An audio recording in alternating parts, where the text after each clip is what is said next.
Assalamualaikum warahmatullahi wabarakatuh. Jumpa lagi bareng Bobby di Lentera Hitam. Bagaimana kabarnya teman-teman? Semoga kalian baik-baik saja dan pastinya sehat selalu. Untuk kesempatan kali ini kami mau menceritakan tentang kisah pendakian Gunung Ciremai dengan judul Teror Mistis di Gunung Ciremai. Cerita ini ditulis oleh Aras Anggoro. Terima kasih buat penulis yang sudah mengizinkan kami untuk membawakan cerita ini. Tidak usah basa-basi dan tidak usah lama-lama. Kita langsung saja ke ceritanya.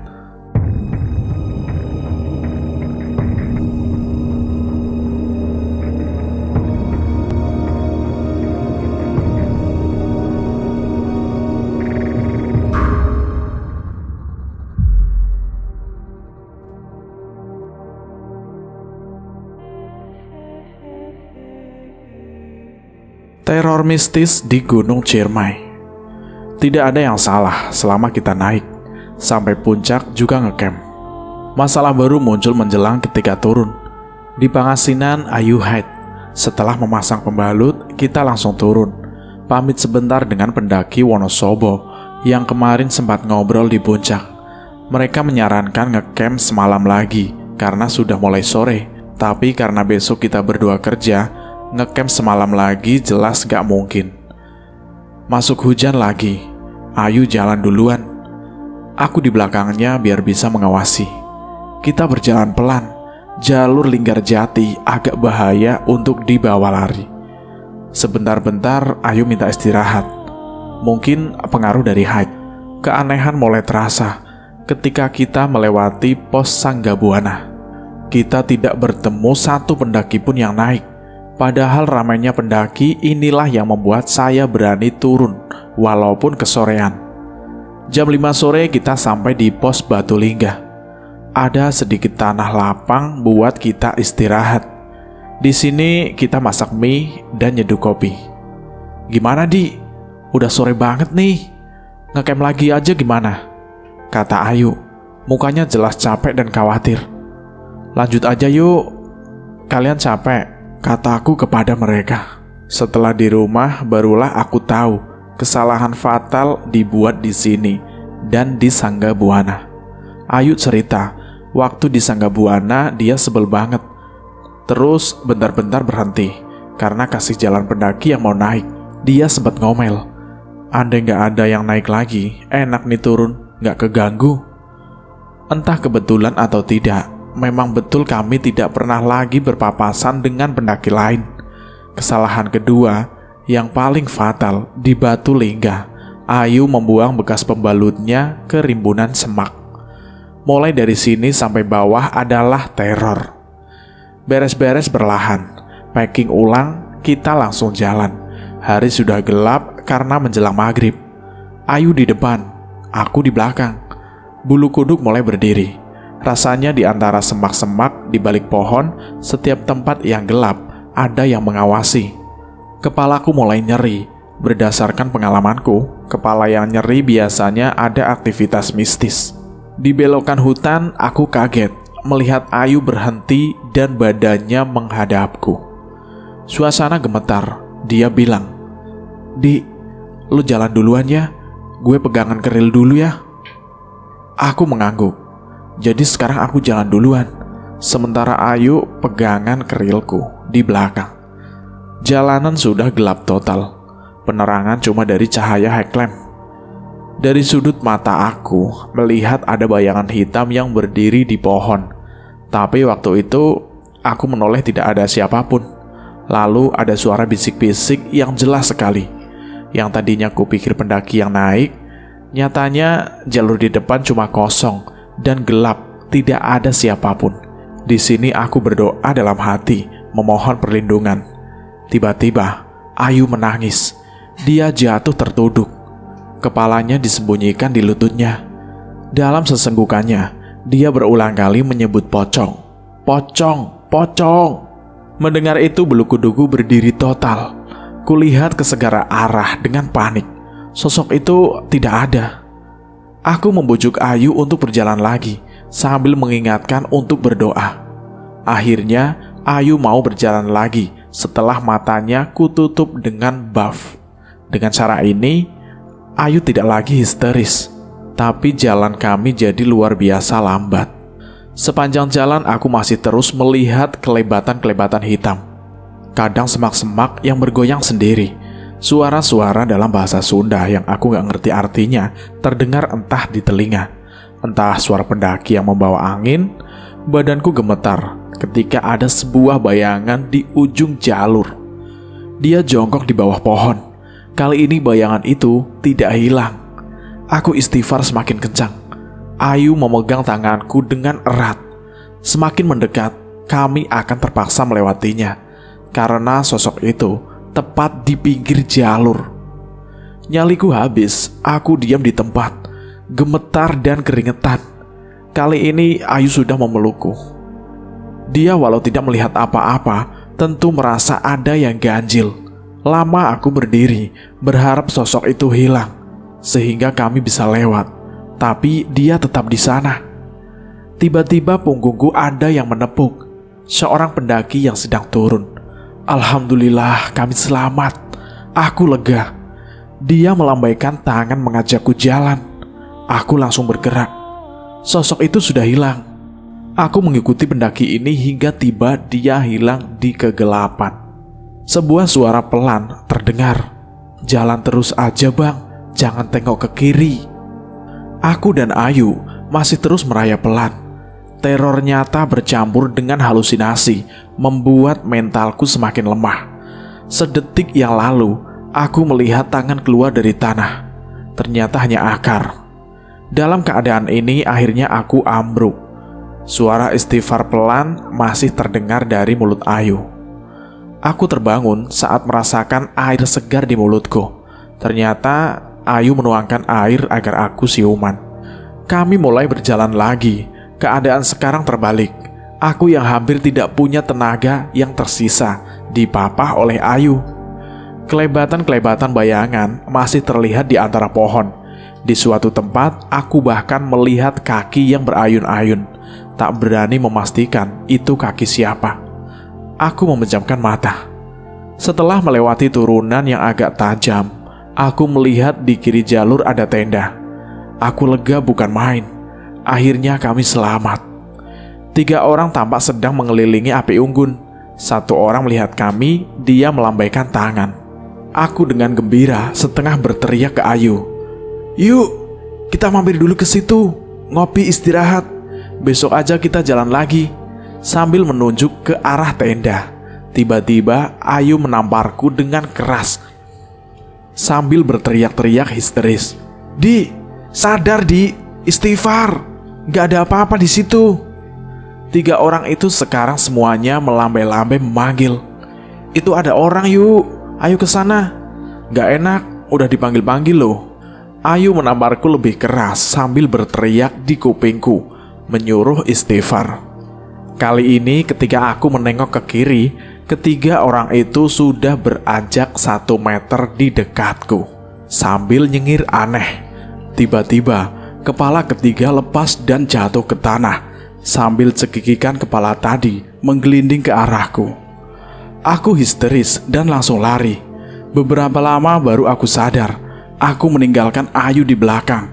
Kakiku lemas, jantungku berderap kencang. Mau balik menyusul Ayu, aku kelewat takut. Tapi tak lama, kulihat Ayu berjalan turun. Begitu dekat, dia cuma menepukku mengajak jalan lagi. Aku berjalan mengikutinya di belakang. Tapi pelan-pelan, aku memperlebar jarak dengan Ayu. Terus terang, aku gak yakin Ayu yang jalan di dekatku adalah Ayu temanku. Segala doa aku panjatkan. Ada rasa menyesal kenapa aku tidak hafal ayat kursi. Aku berjalan dengan mata menatap ke tanah. Karena di sekitarku, penampakan ada di mana-mana. Bahkan sambil mata terpaku ke tanah, aku bisa melihat di sebelahku ada laki-laki yang kulewati. Ada anak kecil, besar, ada yang hitam, ada yang memakai kain putih. Jantungku serasa mau copot ketika Ayu yang berjalan 3 meter di depanku tiba-tiba berlari dan langsung naik ke pohon sambil tertawa cekikikan. Aku langsung putar arah, lari ke atas lagi. Tidak jauh kulihat Ayu bersandar di pohon sambil menangis. Instingku mengatakan ini Ayu yang asli. Tapi begitu kusentuh, dia berteriak-teriak histeris. "Pergi! Pergi!" Dia langsung jatuh lemas. Saat dia sadar, aku yang menyentuhnya. "Di, ini elu kan?" Kami dengan badan gemetar dan doa-doa mulai berjalan lagi. Semua penampakan muncul. Ada yang bertengger di pohon, kepalanya yang menyembul di semak-semak. Bau-bau busuk dan wangi melati yang berganti-ganti. Aku dan Ayu berusaha tetap berjalan di tengah jalur. Kami sangat takut jika terlalu kiri atau kanan ada tangan yang akan menarik kami ke semak. Belum lagi suara-suara. Ada suara yang terdengar marah tapi dalam bahasa Sunda. Ada yang tertawa cekikikan. Ada yang mengucapkan assalamualaikum berulang-ulang. Aku sempat berlindung di balik pohon ketika melihat kuda lewat tanpa ada penunggangnya. Kami akhirnya lepas dari hutan dengan susah payah. Tidak pernah terfikir untuk melihat jam berapa. Tapi gangguan masih belum mau melepas kami. 1-2 tangan atau kepala masih muncul dan hilang di sudut mata kami. Lalu suara burung terdengar jelas. "Kaok, kaok, kaok." Entah aku sudah kelewat terbiasa atau sudah pasrah. Aku 100% yakin ini pasti burung jadi-jadian. Lewat di atas kami burung hitam, terbang dengan pelan. Ternyata bukan burung jadi-jadian, ini burung biasa. Aku lega, selega-leganya. Aku mendengar Ayu istighfar pelan, lalu jatuh pingsan. Perasaanku kembali berantakan. Ada apa lagi ini? Sebelum aku juga pingsan, aku sempat melihat apa yang membuat Ayu tumbang. Di belakang burung tadi, ada yang terbang mengikuti sebuah kurung batang. Aku terbangun di pos Cibunar, bingung dan disorientasi. Sampai aku tersadar lagi, kejadian tadi malam bukan mimpi. Badanku kembali gemetar. Beberapa orang di ruangan itu menyadari aku sudah terbangun, langsung menghampiri. Yang satu memberikanku teh panas manis yang saat aku minum langsung membuatku merasa tenang lagi. Yang satunya duduk di sebelahku sambil mengusap-usap punggungku. "Diminum pelan-pelan saja tehnya, Jang," kata si bapak itu. Aku memperhatikan seluruh ruangan, masih belum yakin kalau aku sudah tertolong. "Pak, teman saya," aku menanyakan keberadaan Ayu di mana. Tidak adanya Ayu di situ langsung membuatku terserang panik. "Ada di ruangan sebelah, tidak apa-apa." Aku lalu menceritakan semua kejadian yang kami alami sampai akhirnya kami pingsan. Bapak itu mendengarkan dengan tenang, tidak tampak terkejut sama sekali. Asap rokok kembali mengepul di bibirnya. Semua yang kuingat, kuceritakan, kecuali kejadian Ayu membuang pembalut di semak. Selain takut, ada rasa malu karena telah mengotori gunung. "Kunaon bisa sampai begitu?" kata si bapak itu. "Kejadian gaib memang sering di sini, tapi saya teh baru dengar yang sampai parah gini." "Saya juga nggak tahu, Pak," jawab saya berbohong. Bapak itu juga menatap lurus ke mataku, seperti berusaha membaca. Dia lalu bertanya, "Punten ya, Jang, punten, Bapak cuma nanya, kalian di atas zina?" Aku gelagapan ditanya seperti itu. "Astagfirullah, enggak Pak, saya sama Ayu cuma teman, kita juga bawa tenda masing-masing." Bapak itu masih menatapku dengan pandangan tidak yakin. Tapi memang itu kenyataannya. Aku dan Ayu sepakat untuk tidur di tenda masing-masing. Ayu membawa tenda satu orang yang sering kuejek sebagai tenda orang mati. Dan aku membawa trap tent yang baru kubeli sebelum berangkat. Kami memang akrab, tapi keakraban kami sama sekali tidak mengarah ke arah romantis. "Ya sudah, kamu istirahat dulu sebentar. Nanti ada yang datang bawa lauk dari bawah. Kamu langsung makan ya, diisi perutnya," kata si bapak itu. Aku mengangguk. "Terima kasih, Pak." Bapak itu langsung keluar, menemui beberapa orang yang sejak tadi diam-diam mendengarkan pembicaraan kami. Dari suaranya mungkin ada sekitar 4 orang. Tapi aku sama sekali tidak paham apa yang dibicarakan karena dalam bahasa Sunda. Tapi naik turun intonasinya. Obrolan mereka yang pastinya membicarakan aku dan Ayu membuatku merasa tidak enak. Jam di tanganku menunjukkan jam 11 siang. Buat orang yang habis-habisan diteror tadi malam, tak terbayangkan gembiranya melihat cahaya matahari. Aku melihat karirku dan Ayu ada di pojok ruangan, juga sepatu milik Ayu. Kubuka karirku mencari handphone dan charger saat ku dengar erangan suara Ayu. Suaranya ada di ruangan sebelah. Bulu kuduku kembali berdiri. Apakah cobaan ini belum selesai? Aku memberanikan diri melongok ke ruangan sebelah. Hatiku langsung mencelos melihat keadaan Ayu. Saat orang ibu-ibu tua sedang memijit kening Ayu sambil komat-kamit. 3 orang lainnya memegangi tangan dan kakinya. Ayu sendiri sedang berontak hebat, berusaha melepaskan diri. Badannya dilentingkan ke atas ke bawah dengan brutal. Kakinya berusaha menendang orang-orang yang memeganginya. Matanya merah melotot hingga nyaris keluar.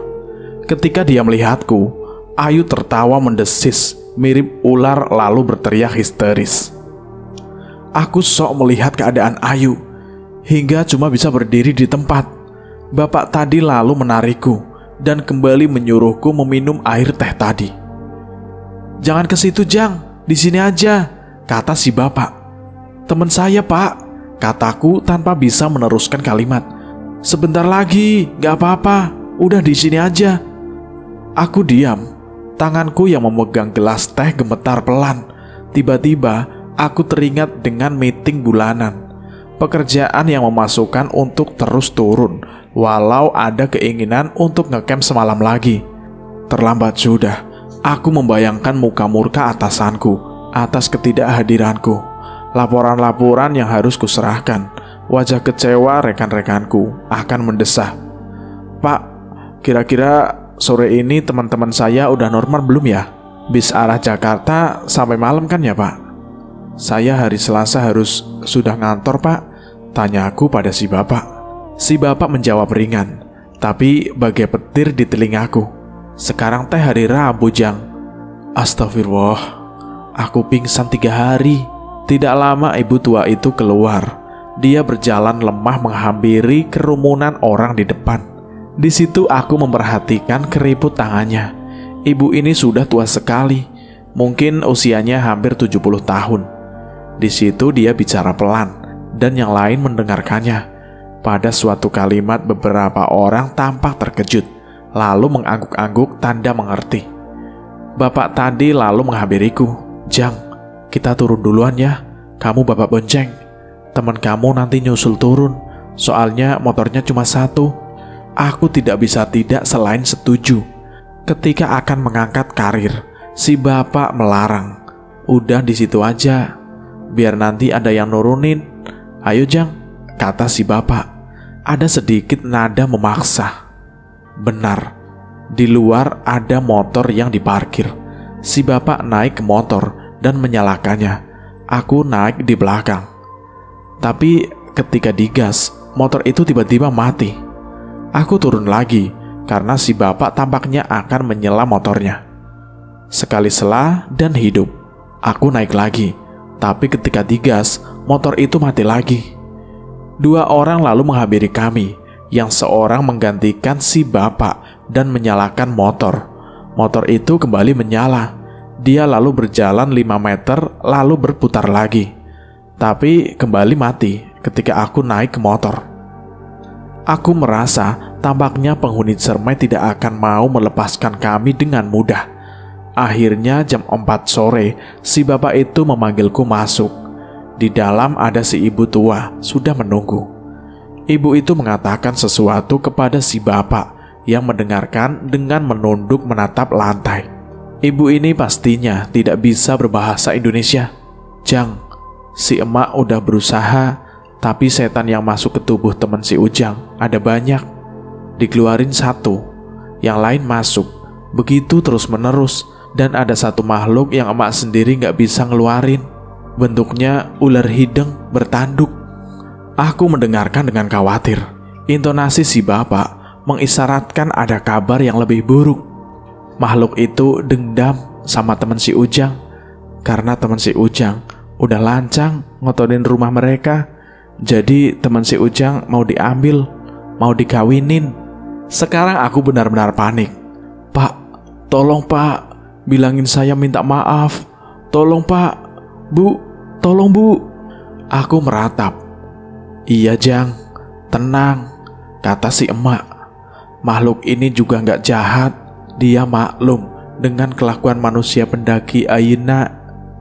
Tapi kelakuan teman Ujang udah keterlaluan. Ada sedikit perasaan lega mendengar ucapan si bapak barusan.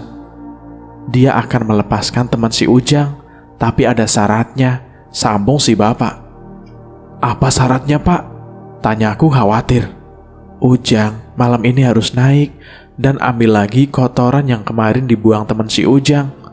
Seluruh sendi tubuhku langsung bergetar mendengar syarat barusan. Aku yang belum tentu setahun sekali melaksanakan sholat. Maghrib itu sholat dengan khusyuk. Setelahnya aku berdoa hingga menitikan air mata, mohon perlindungan Allah. Sehabis berdoa, si bapak yang mengimamiku sholat maghrib berbalik ke arahku. Jang, nanti habis sholat isya langsung berangkat. Gak usah takut, bismillah aja. Doa jangan putus ya. Aku cuma diam dan mengangguk. Setan apa saja gak bisa nyelakain kalau Ujang ingat Gusti Allah. Cuma Allah sebaik-baiknya pelindung, sambung si bapak lagi. Setelah isya, aku mengisi karirku dengan 2 botol air mineral. Aku cek lagi headlamp dan senter. Semua siap. Ku tengok sekali lagi keadaan Ayu. Dia sedang tertidur. Dia masih ditemani si ibu tua itu. Ibu itu tersenyum kepadaku, seperti memberi restu. Di luar aku sudah ditunggu si bapak. Aku mencium tangannya, sekaligus meminta dibantu doa. Lalu si bapak memberikanku sebuah bungkusan dari kain putih. Aku bertanya, apa ini pak? Bungkusan ini isinya tanah. Nanti tanah ini kamu sebar di gubuk di belakang condong amis ya. Kainnya kamu bawa. Nanti kalau ketemu yang kamu cari, kain ini buat bungkusnya. Sekali lagi aku mengangguk. Lalu dengan menarik nafas dalam, aku berangkat.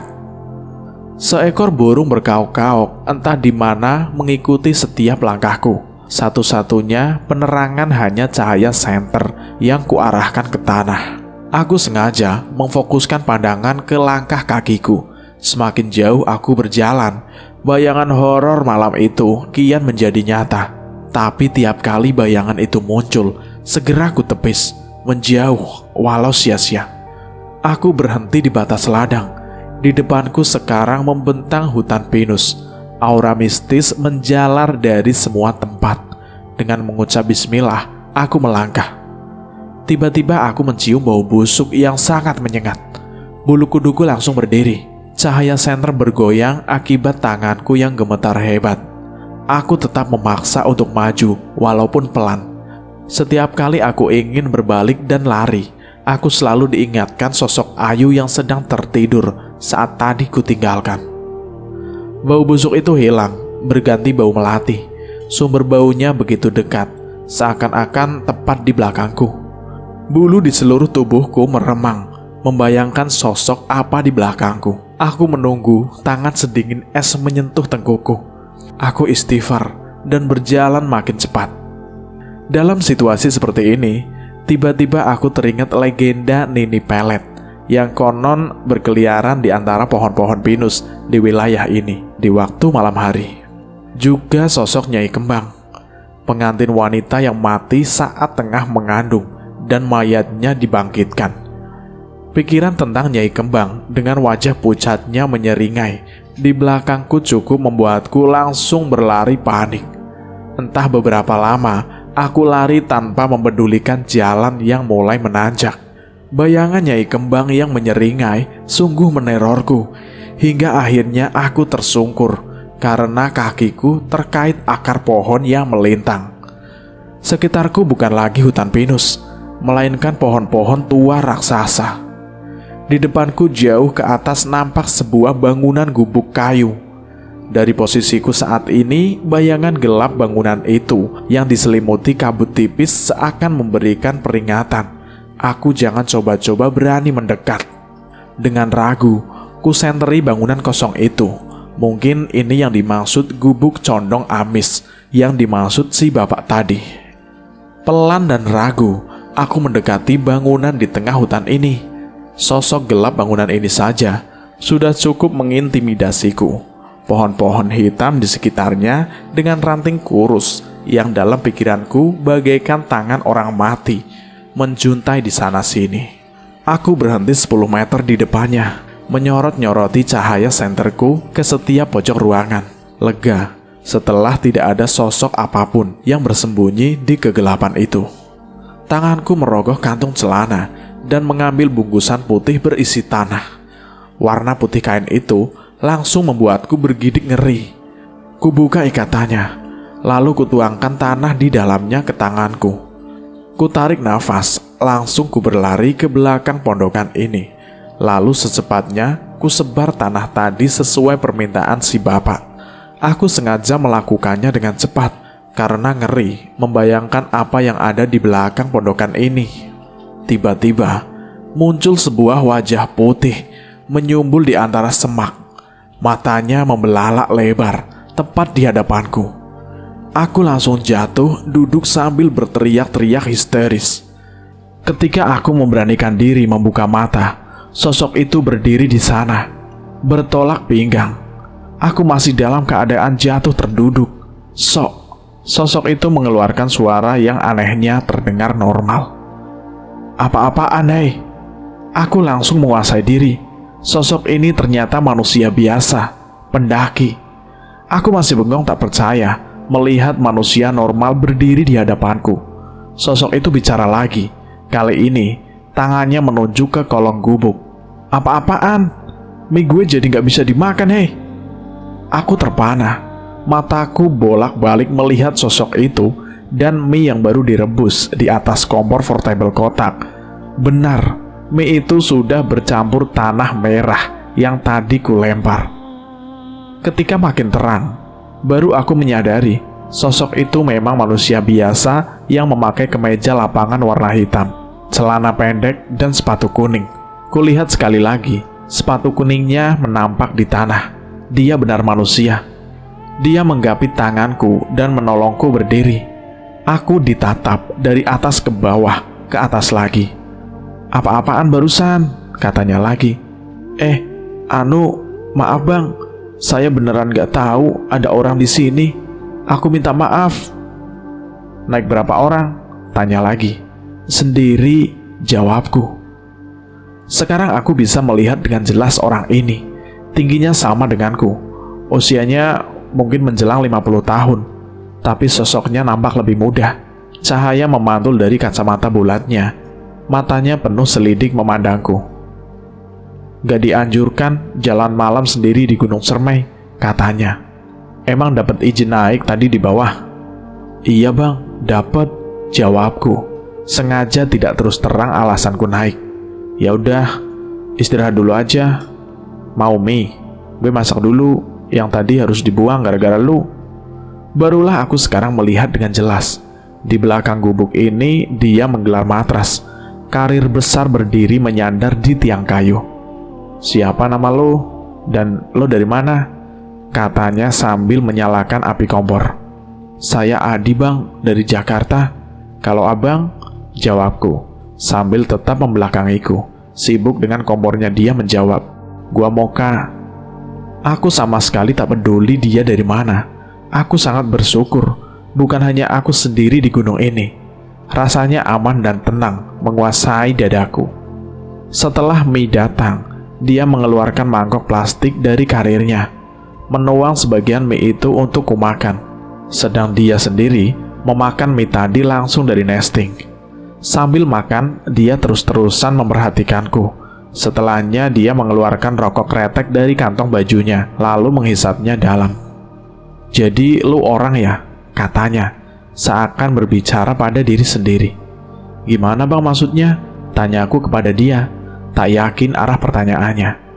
Dia memandangku dengan tatapan kesal. "Kalian tuh semua pendaki mana aja? Bisanya cuma ngotorin gunung, gak punya rasa hormat." Aku terperangah. "Abang udah tahu ya, Mak Encep nitip lo ke gua. Dia yang cerita semua. Mulai dari sini sampai atas lo bareng gua," katanya lagi. "Mak Encep? Mak Encep siapa bang?" tanyaku bingung. Bocah emang gak ada hormat-hormatnya ya sama orang tua. "Mak Encep yang dari kemarin nolongin lu sama temen lu. Kalau gak ada Mak Encep, temen cewek lo udah pasti lewat dibawa ke alam lain," jawabnya ketus. Rupanya ibu tua yang terus-terusan menjaga Ayu di Cibunar itu namanya Mak Encep. Aku memang sama sekali tidak bertanya nama ibu tua itu, juga bapak yang menjagaku. Ada rasa nyesel menyadari betapa kurangnya sopan santunku pada orang yang sudah beberapa hari menolongku dan Ayu. "Mak Encep juga yang ngejagain lo ngelewatin hutan pinus. Makanya lo bisa aman sampai di sini. Kalau enggak, lo bisa dimakan setan pengantin tadi." "Tapi saya jalan sendiri tadi bang." "Mak Encep, setan pengantin?" Aku bertanya bingung. Tapi dia tidak menjawab. Dia cuma tersenyum sinis sambil membereskan karirnya. Aku bergidik mengingat rasa dingin yang menjalari tengkuku tadi. Mungkin setan pengantin itu benar-benar ada di belakangku. Selesai packing karir, dia berjongkok dan berkata serius, "Mulai dari sini, perjalanan kita nggak akan gampang. Lu cukup ngikutin gua, baca doa-doa yang lu tahu, pikiran jangan kosong." Iya bang," jawabku. "Kita bakal sambut semua penghuni Ciremai, dari yang bentuknya abstrak sampai solid, dari yang nyaru jadi manusia sampai yang mukanya berantakan. Siapin mental lu. Kalau lu nggak selamat di sini, temen lo di bawah juga gak bakal selamat." "Iya bang," jawabku lagi. "Lo inget dua ini. Kalau tiba-tiba muncul suara gending gamelan, apapun yang terjadi kita harus diam, jangan bergerak, paham lo?" Iya bang." "Yang keduanya apa bang?" "Lo bakal ngelihat banyak penampakan nanti. Tapi ada satu penampakan yang paling berbahaya, penampakan Kalong Wewe." Itu yang mana bang? Terus saya harus gimana kalau ada gituan?" Pikiranku langsung kalut. Kalong Wewe itu bentuknya perempuan telanjang, rambutnya awut-awutan, lehernya miring kayak patah, lidahnya menjulur keluar, tetehnya panjang, ngegantung sampai ke paha. Aku menelan ludah membayangkan sosok itu. Kalau dia muncul, lo harus pura-pura gak lihat. Apapun yang dia lakukan, walau mukanya nempel di muka lo harus pura-pura gak lihat. Kalau enggak gimana bang? Kalau dia sampai tahu lo bisa lihat dia, lo bakal ditarik ke atas pohon. Artinya lo ditarik ke alamnya, dan lo gak bakal bisa balik lagi." Iya bang." Badanku mulai gemetar. Ya doa aja biar makhluk itu gak muncul. Susah nolong orang yang udah diculik Kalong Wewe. Lo harus waspada. Kalau lo nyium bau khasnya, kalau bau itu muncul, kemunculannya dijamin pasti. "Bau apa bang?" tanya aku. "Bau badan." Aku melirik ngeri ke tanjakan yang akan kami lalui. Kabut tebal mengambang di ujung tanjakan itu, seakan gerbang masuk menuju dunia antah berantah. Orang ini memanggul karirnya dan langsung berjalan. Sambil mengucap bismillah, aku juga berjalan di belakangnya. Masuk ke dalam kabut, aura mistis langsung membekapku. Suasana kelewat hening.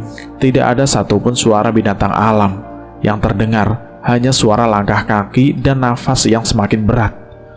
Tapi kehadiran orang ini sungguh membuat banyak perbedaan dibanding awal jalan tadi di Cibunar. Sekarang aku mulai berani melihat sekeliling. Kegelapan bagi selimut di hutan ini, pekat dan mencekik. Pohon-pohon tinggi dan kurus memuncat di mana-mana. Satu dua bayangan pohon besar raksasa muncul di antara tirai kabut dan semak semakin meninggi. Tiba-tiba, orang itu berhenti mendadak. Dia lalu bicara tanpa menoleh ke arahku. "Pikiran jangan kosong. mulai baca-baca. Dari jauh kulihat sesuatu bergerak mendekat dengan cepat. Kabut putih bergulung-gulung menabrak kami. Selama sedetik, aku bahkan tak bisa melihat tanganku sendiri. Kabut itu hilang dalam sekejap. Kuikuti rasa dingin seakan memelukku. Tubuhku mulai menggigil. Orang itu masih berdiri diam di tempatnya. Aku langsung melihat apa yang membuatnya tak bergerak. Seekor kelabang sebesar paha orang dewasa. Makhluk itu merayap pelan, melintang menghalangi jalur. Buku-buku badannya hitam mengkilat, sulur di kepalanya bergerak-gerak liar. Aku diam mematung, berharap makhluk itu segera hilang. Alih-alih menjauh, kelabang itu malah merayap mendekat.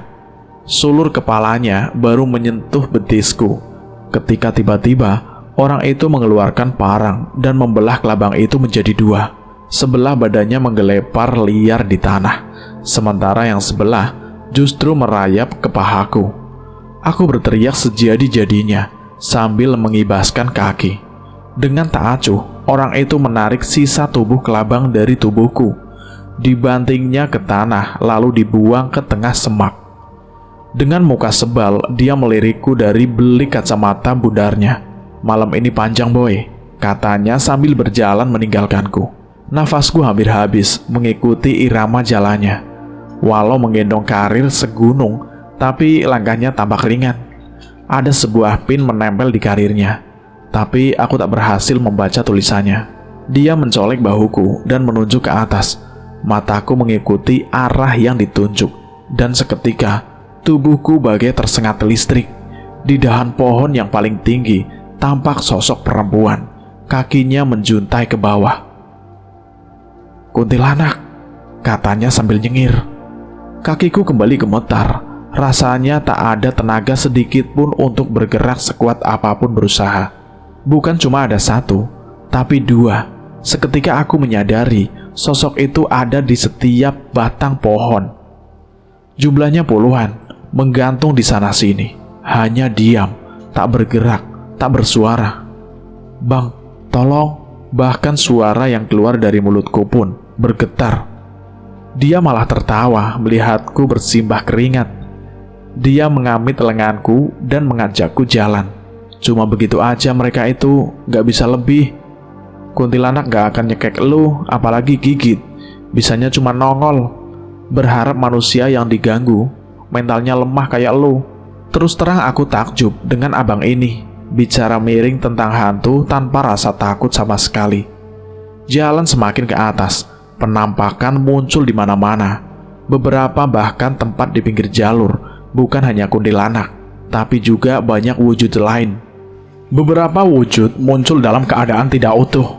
Ada yang tanpa kepala, ada yang tidak punya rahang, ada yang kepalanya berdarah. Beberapa yang lain muncul dengan orang utuh yang tidak pada tempatnya.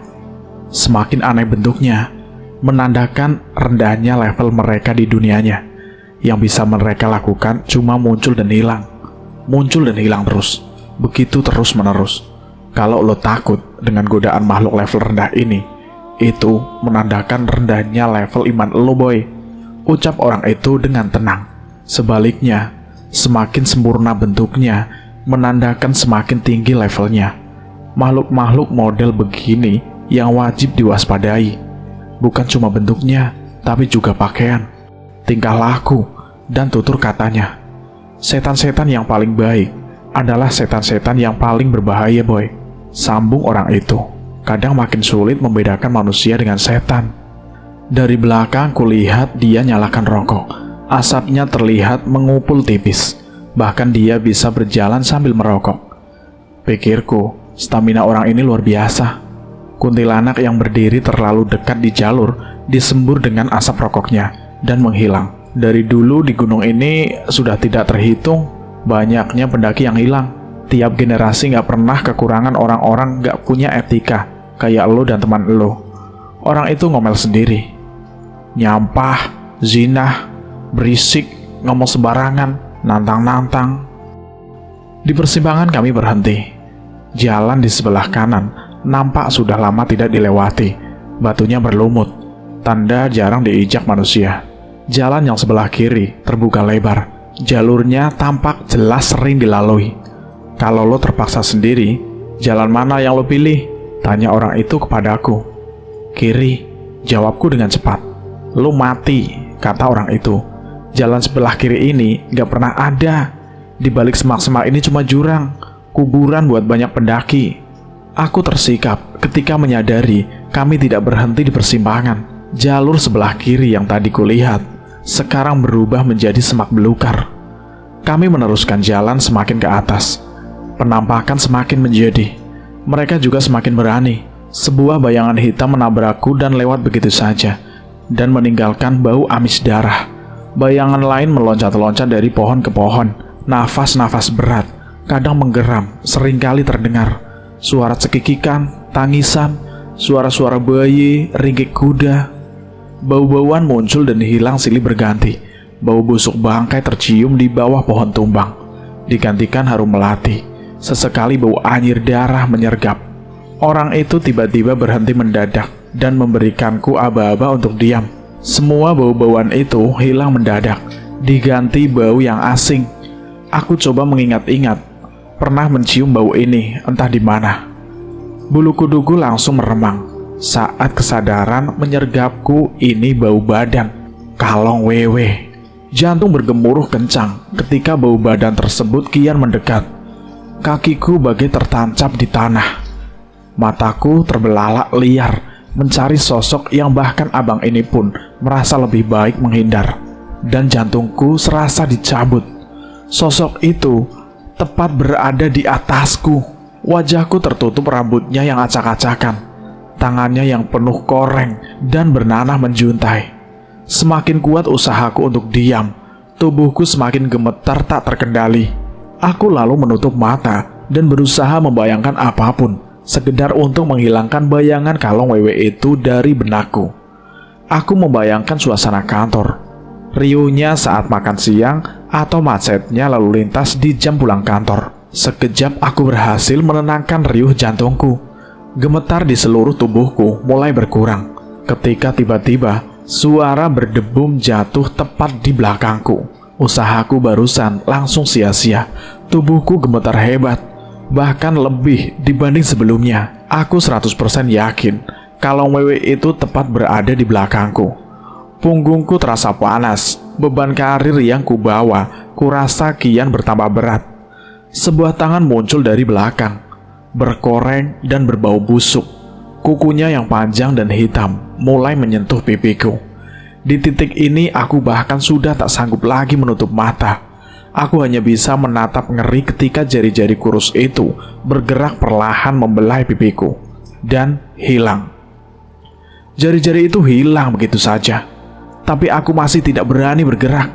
Firasatku mengatakan makhluk menjijikan itu masih ada di sekitar. Aku hanya tak tahu dia ada di mana. Ketika tiba-tiba aku melihat yang paling mengerikan sepanjang hidupku. Sebuah tangan mencengkram pinggangku di bawah. Tangan yang satunya bergerak perlahan menggores perut, naik ke dada, hingga akhirnya mencengkram bahuku. Dan perlahan, sebuah wajah yang mengerikan muncul di antara dua tangan itu. Matanya menatap kosong ke mataku. Hanya mata kosong itu yang tersisa di wajahnya. Seluruh wajahnya hancur dan bernanah. Dahinya penuh borok besar yang siap meletus darah dan nanah kapan saja. Wajah itu terus naik. Matanya tetap terpaku ke mataku. Pelan dan pasti dia merayap ke perutku, naik ke dadaku, leher, dan langsung tepat berada di wajahku. Mata bulat besar itu terus saja lekat menatapku semakin dekat. Mataku menatap ngeri ketika mulutnya terbuka, menampakkan belatung-belatung yang menggeliat di lidahnya. Mulut itu kian membuka lebar dan semakin lebar. Seluruh wajah itu sekarang adalah mulut yang menganga. Tangannya mencekik leherku. Mulut itu semakin mendekat dan mendekat. Yang pertama kulihat ketika siuman adalah wajah orang tua. Tubuhku lemas, tidak sanggup untuk digerakkan. Seluruh tulang rasanya lepas dan kepalaku terasa nyeri. Ada rasa sakit di sekitar leherku. Ketika aku menyentuhnya, tampak noda darah di jariku. Tubuhku langsung mengejang. Kakiku tersentak saat ingatanku kembali pulih, menghadirkan kembali saat kuku-kuku hitam kalung wewe itu menusuk leherku. "Udah, tenang, jangan panik. Setan sialan itu udah gak ada," kata orang itu sambil membantuku minum teh hangat. Mendengar itu, aku kembali tenang.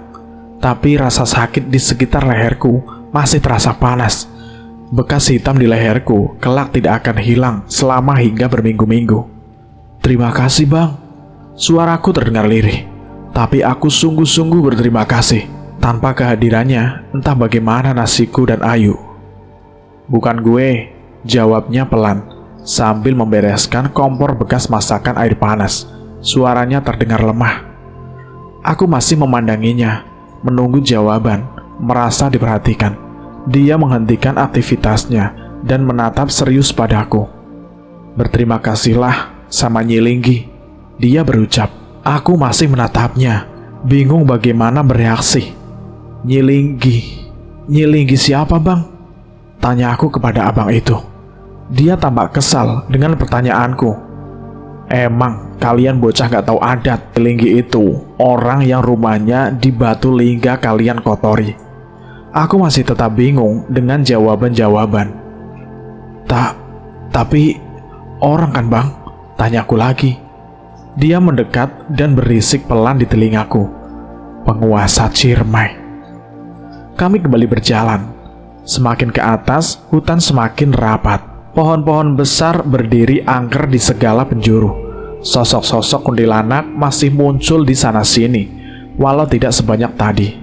Sebagai gantinya, banyak penampakan-penampakan baru berupa sosok-sosok menyerupai manusia biasa. Tidak ada aura mengancam dari sosok-sosok itu. Yang terasa justru aura penderitaan. Sosok itu menyebar di banyak tempat. Tiduran di jalur, di bawah pohon. Ada yang menangis sesegukan di antara semak-semak. Semua sosok itu adalah laki-laki. Wajahnya tampak seperti wajah orang desa biasa. Di suatu tempat, aku bahkan harus berjalan zigzag agar tidak menginjak orang-orang ini. Aku mengenali tempat ini. Sebentar lagi di atas adalah tempatku dan Ayu mendirikan tenda pada malam pertama saat mendaki. Dan benar saja, tidak lama kami mendapati lahan agak terbuka. Di sana aku lihat ada satu tenda yang berdiri.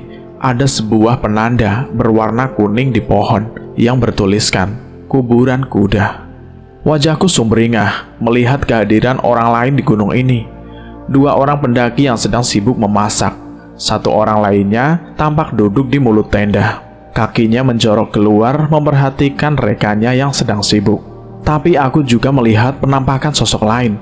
Di sekitar mereka, hantu-hantu berwujud orang desa ada di mana-mana. Sebagian besar berkerumunan di sekitar pendaki yang sedang memasak.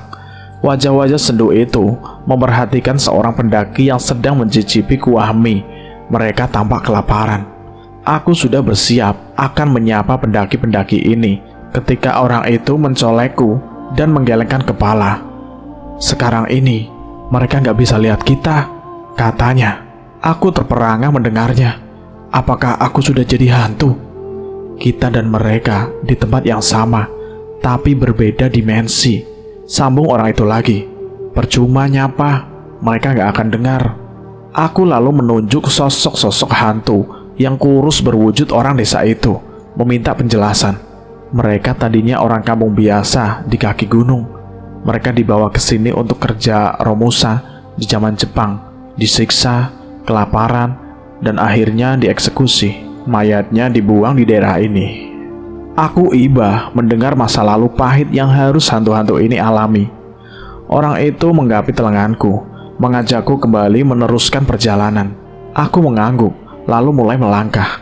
Ada rasa sedih harus berpisah dengan pendaki ini.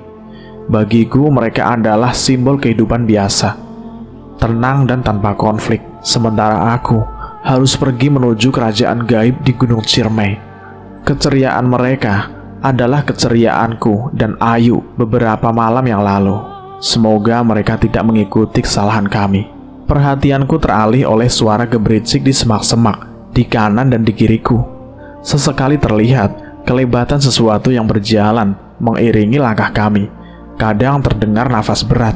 Aku mencolek orang itu. Bang. Dia malah menepis tanganku dan mengisyaratkan agar terus berjalan. Tapi aku tak bisa menepis rasa takut dan keingintahuan hingga terus-menerus mencolek tangannya. Dia yang akhirnya merasa terganggu, akhirnya berhenti. Bawel banget lo, sumpah, makinya ke aku. Sini, gua jelasin biar diam. Dia menyelipkan rokok di bibirnya, membakar dan menghisapnya. Gak pernah ada yang bisa jelasin bentuk kalong wewe. Tadi gua bilang, kebanyakan orang yang diculik kalong wewe jarang balik. Betul gak? Tanyanya sambil menghembuskan asap rokok. Aku mengangguk. Sebagian ada yang bisa ditolong walau susah, tapi mereka gak kembali utuh. Siapapun yang sudah ditetein kalong wewe udah gak akan bisa ngomong lagi. Dia melanjutkan, kalong wewe itu gak akan membiarkan orang lolos dan nyeritain bentuknya yang menjijikan ke orang lain. Sampai sini aku mulai gemetar lagi, membayangkan bentuk kalong wewe yang sungguh menjijikan tadi. Kalong wewe itu masih ngikutin kita sampai sekarang. Jelasnya lagi, dia gak akan ngelepas elu boy. Tapi dia gak bisa mendekat, karena sejak kejadian tadi, kita dijaga di kanan kiri sama makhluk lain. Apaan itu bang? Tanyaku kepada orang itu. Dia menghembuskan asap rokoknya ke wajahku. Suaranya terdengar sedikit gemetar dan sedih. Dia berkata pelan, harimau. Ternyata ada juga makhluk gaib yang baik sama manusia ya bang, kataku kepada orang itu lagi. Dia tersenyum kecut. Baik bukan pilihan kata yang tepat boy. Dia kembali menghisap rokoknya. Terus bang, aku bertanya menyelidik. Buat ganti penjaganya, ada sesuatu yang nanti harus dikorbanin. Bajuku basah oleh keringat. Kakiku mulai nyeri. Semakin ke atas, jalur yang harus kami lalui semakin curam. Tanjakan-tanjakan ini seakan tidak berakhir. Orang itu seringkali harus berhenti untuk menungguku yang mulai megap-megap kehabisan nafas. Jika sudah begitu, dia biasanya hanya merokok dan melihatku dengan sebal. Aku sudah hampir tak peduli dengan harimau yang di kanan kiriku, atau kalong wewe yang pastinya sedang mengawasiku entah di mana. Selama mereka tidak menampakkan diri, sudah cukup bagiku. Sosok hantu orang desa tidak ada lagi di atas sini. Setelah melewati kuburan kuda, penampakan mereka semakin berkurang hingga hilang sama sekali. Musuhku yang utama saat ini cuma tanjakan-tanjakan yang semakin curam. Di beberapa tempat, aku bahkan harus menggunakan akar untuk membantu naik. Sesekali muncul pocong, yang tiap kali selalu membuatku melompat kaget. Kalau sudah begitu, biasanya orang itu tertawa berbahak-bahak kegirangan.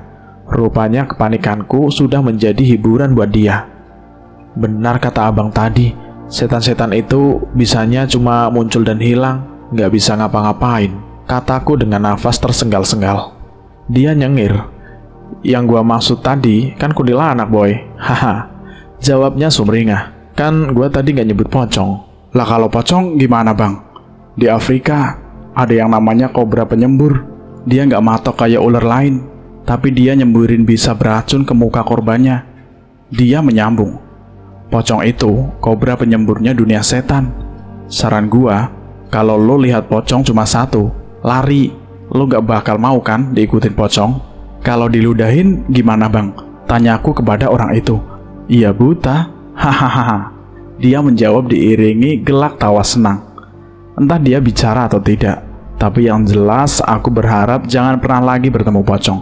Bang, emang benar mitosnya kalau bisa ngambil tali ikatnya pocong, kita bisa kaya? Tanyaku iseng. Ngapain susah-susah ngambil tali pocong? Ribet amat. Kalau sekedar cuma minta kaya, minta kebal, minta pelet, lo doa aja minta gituan ke pocong. Jawabnya ringan. Emang bisa bang? Tanyaku polos. Ya bisa lah. Apa sih yang setan gak bisa boy? Tapi kalau sampai begitu, lo gila. Emang yang nyiptain lo pocong? Manusia makin kesini makin aneh. Dia menambahkan.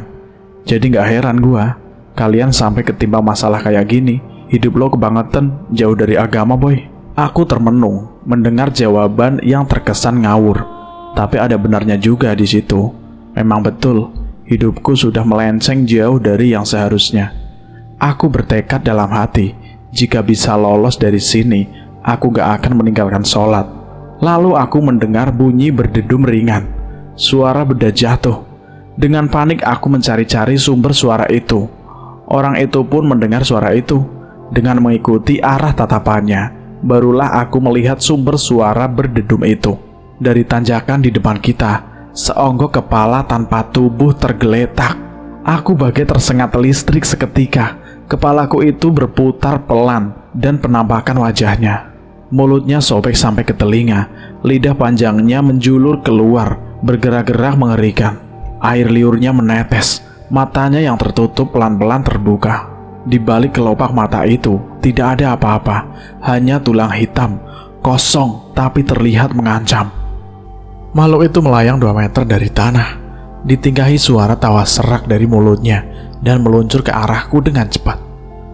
Aku tak mampu bergerak. Aku hanya membelalak ngeri, tapi dengan cepat orang itu menangkap tulang yang menggantung di bawah kepalanya, dibanting ke tanah dan diinjak hingga hancur. Aku beridik melihat kejadian barusan. Seperti tidak terjadi apa-apa, orang itu kembali berjalan meninggalkanku di belakang. Kakiku sedemikian gemetarnya, hingga membutuhkan waktu beberapa menit untuk mampu berjalan lagi.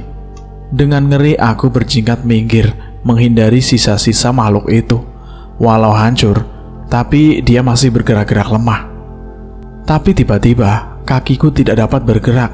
Tanpa sadar aku minggir terlalu dekat ke semak-semak, dan kakiku terjembab akar yang menculat dari tanah.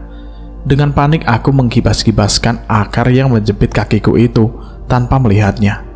Tapi bukan akar yang kupegang, melainkan sesuatu yang kenyal dan lengket. Aku histeris ketika menyadari yang menahan kakiku adalah sesosok tangan putih pucat. Beberapa pasang tangan putih pucat lain muncul dan menarikku ke semak-semak. Aku berusaha berteriak meminta tolong, tapi tenggorokanku tercekat. Aku tak mampu mengeluarkan suara sedikit pun. Dengan kasar, tubuhku ditarik makin ke dalam semak. Kurasakan sesuatu yang basah menempel di telingaku. Selang-seling di antara tawanya, dia berbisik, "Mati, mati, mati." Lalu kegelapan total. Saat kesadaranku kembali, kulihat orang itu di depanku. Pipiku berdenyut sakit. Dia baru saja menamparku dengan keras. Aku terkejut karena aku belum bergerak sedikit pun dari tempat tadi yang aku berdiri. Gua bilang, pikiran jangan kosong. Di tempat begini lo gak boleh ngelamun, paham lo? Dia membentakku dengan keras. Aku mengangguk sambil mengusap-usap pipiku yang panas. Jantungku masih gemuruh kencang, seakan tangan-tangan mayat yang tadi masih menempel di tubuhku. Orang itu menarikku dengan kasar. Beberapa langkah kami keluar dari jalur itu. Mengapa di depan kami adalah jurang? Kami berdiri tepat di bibirnya. Angin-angin menabrak wajahku. Dalam kegelapan malam, jurang ini terlihat lebih mengerikan. Lalu ku dengar tangisan, juga suara teriakan-teriakan minta tolong dari dasar jurang ini. Hembusan angin mengacaukan sumber suara. Kadang terdengar jauh, kadang terdengar semakin dekat. Itu teriakan minta tolong dari pendaki-pendaki yang hilang dan gak pernah ditemui lagi. Katanya menambahkan, "Mereka salah apa bang?" tanya aku. "Di gunung ini lo gak perlu salah apa-apa. Cukup bengong aja lo bisa hilang. Jangan salah boy, setan gak cuma bisa nyulik badan lo, mereka juga bisa nyulik jiwa lo. Makanya kalau gua ngomong dengerin," bentaknya lagi. Dia lalu jalan berbalik sambil kembali menarikku. "Bang, itu tolongin dulu mereka bang," pintaku. Tapi dia tetap berjalan kembali ke jalur. "Bukan urusan gua," jawabnya ketus. Sambil berjalan, aku terseret karena tarikannya. Aku terus-menerus menoleh ke belakang. Aku iba dengan pendaki-pendaki yang hilang itu. Dalam keadaanku sekarang, aku benar-benar memahami apa yang sedang mereka rasakan. "Mata lu lihat kemana?" bentaknya lagi padaku. Ketika menoleh, aku kaget karena wajahku hampir saja menabrak sepasang kaki yang menggantung. Terkejut dan kehilangan keseimbangan, aku jatuh tertuduk. Kaki itu masih di situ, terjuntai lemah. Mataku membelalak menatap ngeri. Pemilik kaki itu adalah anak kecil seumuran adikku. Lehernya patah, terikat tali yang menggantung di sebuah cabang pohon. Aku semakin terkesiap saat menyadari di depanku membentang sebuah tanjakan terjal. Pohon-pohon besar tercabang dengan ranting-rantingnya yang lebat, hingga bulan tidak terlihat sedikit pun. Di setiap dahan pohon-pohon itu terbujur kaku mayat yang digantung, satu di setiap badan. Kurasakan dinginnya angin memelukku dengan cepat. Aku masih terpaku menatap puluhan sepasang kaki yang tergantung itu, bergoyang-goyang tertiup angin. "Jalan boy, hormati orang yang sudah mati," kata orang itu. Aku meringsut di tanah sebelum akhirnya lari mengejar orang itu. Sekilas kulihat tulisan penanda di sebuah pohon, Bapak Tere. Sengaja aku tidak bertanya apapun tentang mayat-mayat yang tergantung itu. Penampakan mayat anak kecil seusia adikku lebih membuatku sedih daripada takut. Dan aku sama sekali tidak ingin mendengar kisah sedih tentang masa hidup mayat-mayat itu dulu. Tanjakan ini lebih curam dari yang sebelumnya. Dengan susah payah, aku mendaki dari undakan ke undakan. Yang mengherankan lagi, orang itu belum terlihat lelah sama sekali. Dengan rokok di mulutnya, dia berjalan dengan santai, kadang melompat di tanjakan terjal ini. Tiba-tiba dengan mendadak, angin berhenti berhembus. Tidak ada bunyi apapun, seakan-akan seluruh hewan malam mendadak bersembunyi. Suasananya wingit semakin terasa. Lalu, sayup-sayup terdengar gending gamelan Jawa. Suaranya terdengar mistis. Awalnya terdengar jauh dan pelan. Lama-kelamaan, suara itu seakan bergerak mendekat dan semakin mendekat, diiringi wangi bunga kunti yang semakin pekat. Yang terjadi selanjutnya adalah membentang di depanku bukan lagi tanjakan terjal, melainkan tangga batu. Kabut tipis melayang di puncak anak tangga. Sumber cahaya hanya berasal dari obor di kanan kiriku. Gending gamelan tadi terdengar jelas sekarang. Sumbernya ada di ujung tangga ini. Tapi aku tak bisa melihat apapun selain tangga batu ini. Sekitarku hanyalah kabut kelabu.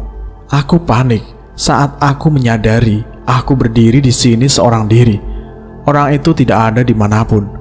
Tubuhku langsung bersibah keringat dingin. Aku terjatuh di atas lututku. Kakiku yang gemetar terlalu lemah untuk berdiri, dan bau bunga kunti itu datang lagi. Dengan kedua tanganku menyeret tubuhku ke samping. Kakiku sudah benar-benar lemas.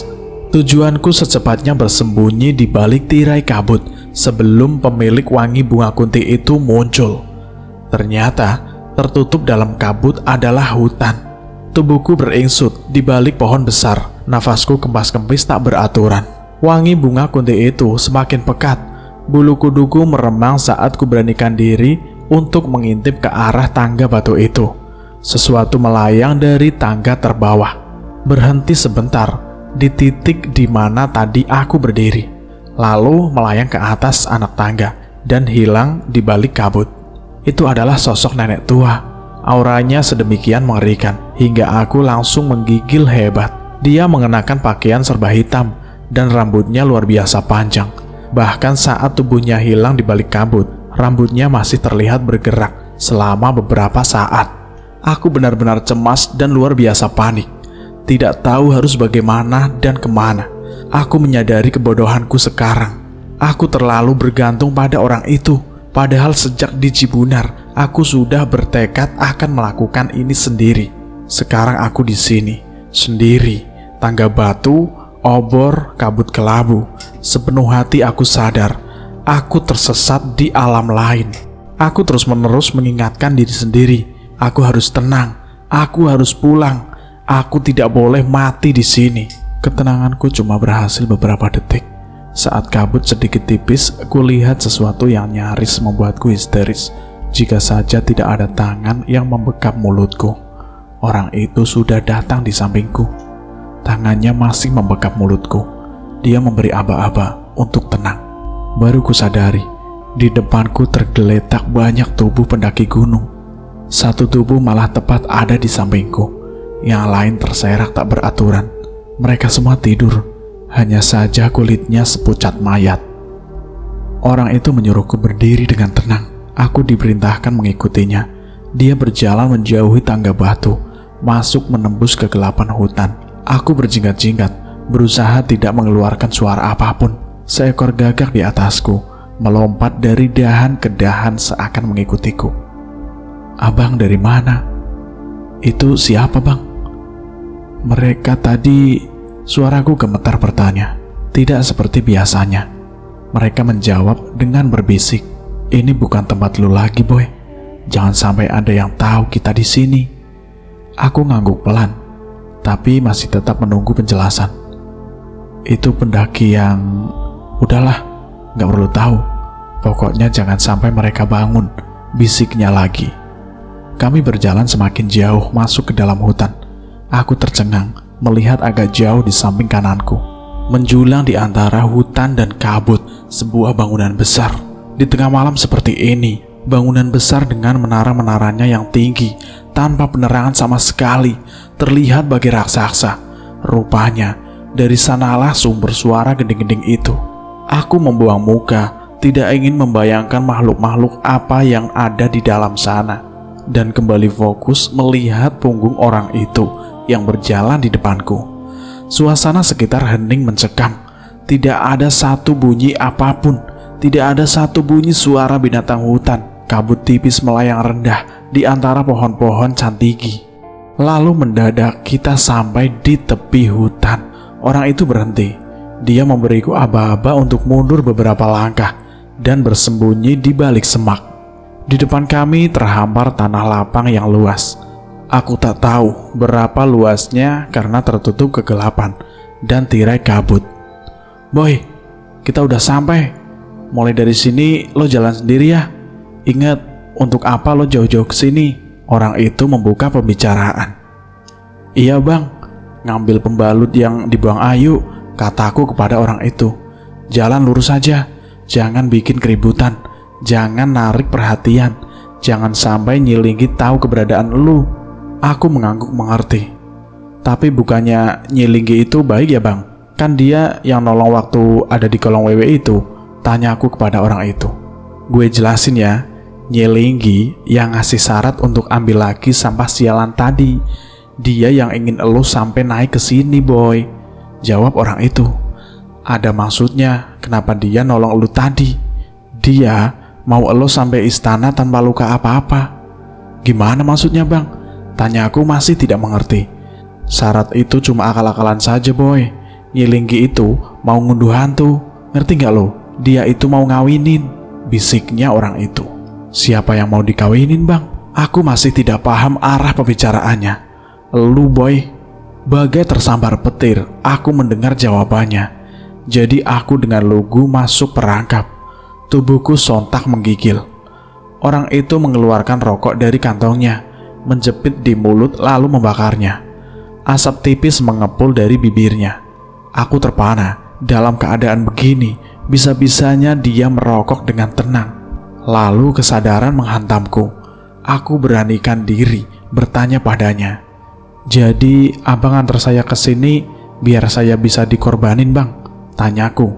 Dia dengan kurang ajar menghembuskan asap rokoknya ke wajahku.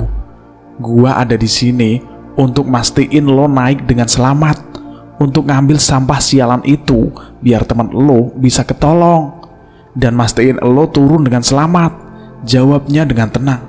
"Cuma lo yang bisa menolong teman lo, dan cuma gua yang bisa nolong lo." Iya, Bang, maaf, Bang." Aku menyesali keraguanku. "Sekarang lu jalan lurus saja ke depan. Kalau udah ketemu, sampahnya lo bungkus kain putih yang lu bawa, langsung balik ke sini," perintahnya orang itu. Aku mengangguk mengerti. Lalu dengan mengendap-endap, aku melangkah maju menuju tanah lapang ini. Kabut bagaikan punya nyawa sendiri, bergerak-gerak pelan tanpa ada angin. Semakin jauh aku melangkah, kabut kelabu ini semakin tebal. Sementara di kejauhan tampak siluet hutan dan bayangan gelap bangunan istana Nyilinggi. Aku berkesiap saat mataku melihat sesuatu di balik kabut di depanku. Dalam diam aku berhenti, lalu berjongkok sambil mataku tetap memandang siluet di dalam kabut itu. Pelan aku menyeret kakiku bergerak mendekat. Keringat menetes di dahiku. Semakin dekat, bayangan itu mulai terlihat semakin jelas, nampak seperti gundukan sesuatu. Saat akhirnya kabut tersibak, aku terkejut mendapati apa yang kulihat. Itu adalah kuburan baru, nampak dari tanahnya yang masih merah dan gembur. Di atasnya tergeletak begitu saja, tampaknya adalah pembalut yang kemarin dibuang Ayu. Dari pembalut itu merembes darah segar berbau anyir. Lelehan darah itu mengalir ke bawah hingga akhirnya membuat genangan darah di batas kabut. Tubuhku mengejang membaca nama yang tertulis di nisan kuburan itu. Nama Ayu tertulis jelas di sana, lengkap dengan tanggal lahirnya. Bulu kuduku berdiri melihat tanggal kematiannya adalah tanggal hari ini. Dengan tangan gemetar, ku keluarkan kain putih dari kantong celanaku. Ku angkat pembalut yang masih terus meneteskan darah dan segera ku bungkus dengan kain tadi. Seiring kabut yang semakin menipis, sudut mataku menyadari ada sesuatu yang bergerak-gerak. Aku berteriak histeris dan jatuh terduduk saat kabut menyibakkan tirainya. Nampak sosok makhluk yang sedang menjilati darah di tempat genangan tadi. Wajahnya penuh darah, lidahnya panjang terjulur, tangan dan kakinya menekuk seperti kucing. Rambut panjangnya lepek dan matanya menatap lurus ke arahku. Dengan kaki gemetar, aku beringsut mundur dengan perlahan, sebisa mungkin tidak membuat gerakan mendadak. Mata makhluk itu terus saja menatapku yang dengan pelan bergerak mundur, tapi dia tetap di sana.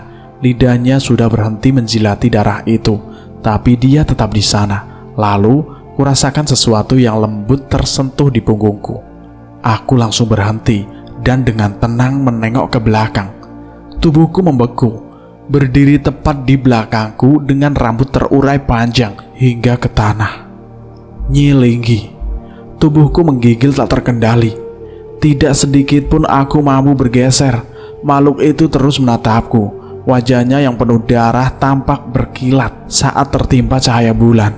Di belakangku, jubah hitam Nyi Linggi nampak bergoyang tertiup angin. Dari sudut mataku, kulihat tangannya bergerak hendak meraihku.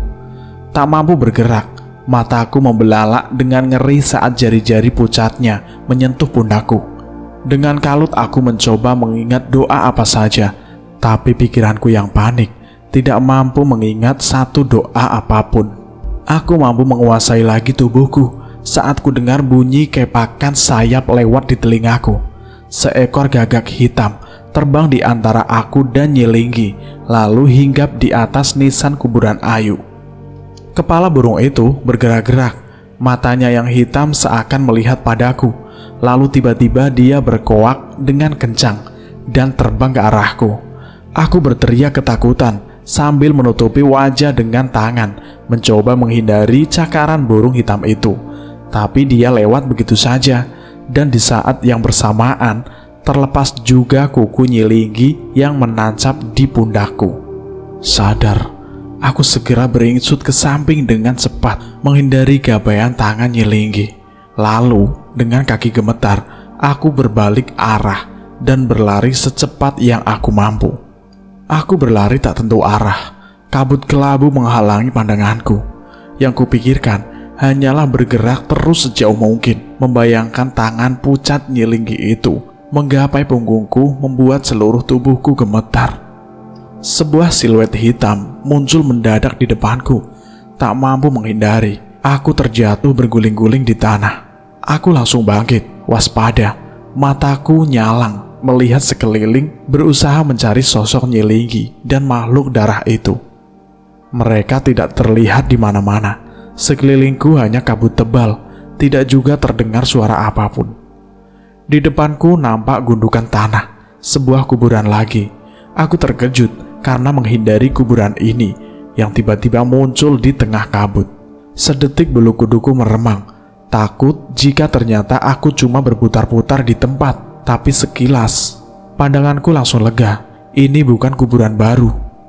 Ini kuburan yang berbeda, Nisannya dari batu yang sudah dipenuhi lumut.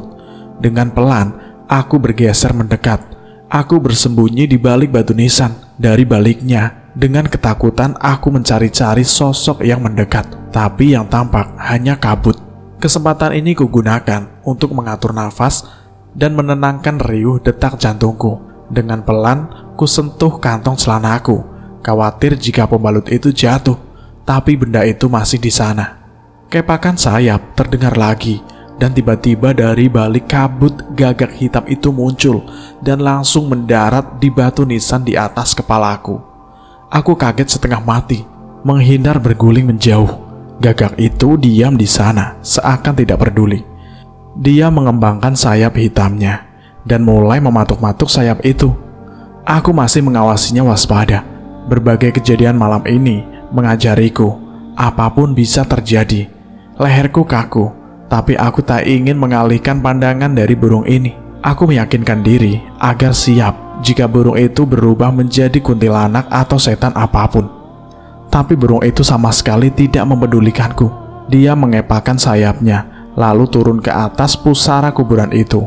Paruhnya mematuki lumut yang tumbuh subur yang menutupi nisan. Sesuatu melintas di pikiranku. Pelan ku dekati batu nisan berlumut itu. Dengan tangan gemetar, ku cabut berlahan lumut-lumut yang nampaknya sudah tumbuh di batu nisan ini bertahun-tahun tanpa pernah dibersihkan. Ketika ku tarik, akar-akar serabutan juga menarik lepas serpihan semen. Batu nisan ini sudah sedemikian rapuhnya. Cahaya bulan terlalu lemah untuk membuatku melihat apa yang terpahat di nisan ini.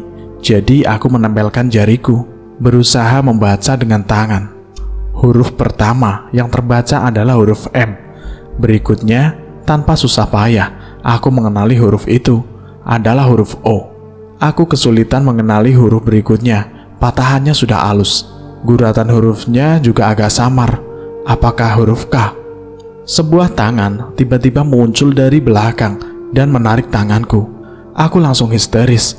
Kaki dan sebelah tanganku yang bebas dengan panik memukul dan menendang-nendang, berusaha melepaskan diri dari senggeraman makhluk apapun itu. Lalu, sebuah suara yang ku kenal dan terdengar agak kesal. "Hormati orang yang sudah mati, boy." Aku membuka mataku. Orang itu berdiri tegak di belakangku. "Ayo gerak, waktu lu gak lama lagi," kata orang itu lagi sambil berjalan menjauh. Aku terseok-seok mengikuti langkahnya yang nampak terburu-buru. Kabut tebal kelabu masih mengelilingi kami, tapi orang itu nampaknya mengerti arah langkahnya. Sebentar-bentar aku menoleh ke belakang. Firasatku mengatakan ada sesuatu yang mengikuti. Tapi tiap kali ku toleh, yang ada hanya kekosongan. Kabut semakin menipis, tapi perasaan mencekam malah kian terasa. Intensitasku menoleh ke belakang semakin sering. Tiap kali aku melonjak kaget, merasakan tangan dingin menyentuh tengkukku. Aku tak mampu lagi membedakan yang mana halusinasi atau kenyataan. Apakah hanya perasaanku atau memang benar sebuah tangan? Menipisnya kabut sama sekali tidak membantu. Bayangan-bayangan gelap pohon cantigi yang kurus dan bercabang di mataku bagaikan sosok hantu yang berdiri diam. Berkali-kali aku terjatuh, tapi orang itu menengok pun tidak. Dia masih terus berjalan. Hanya sesekali dia melirik jam di tangannya atau menyalakan rokoknya. Semua dilakukan sambil berjalan. Sosok-sosok kuntilanak muncul sesekali dari balik pohon. Kali ini aku sudah tak peduli. Tak kupedulikan juga sosok yang terbang dari dahan ke dahan. Nyaliku kembali teruji ketika terdengar suara perempuan tua menyanyikan tembang Jawa. Suaranya terdengar pelan namun jelas. Orang itu mendadak berhenti dan mengeluarkan parangnya. Alih-alih terus jalan mengikuti jalur, orang itu malah menerobos semak di sebelah kakiku. Parang tadi ia gunakan untuk membuka jalan. Kami menerobos ilalang setinggi pinggang. Di beberapa tempat ilalang itu bahkan melebihi tinggi tubuhku.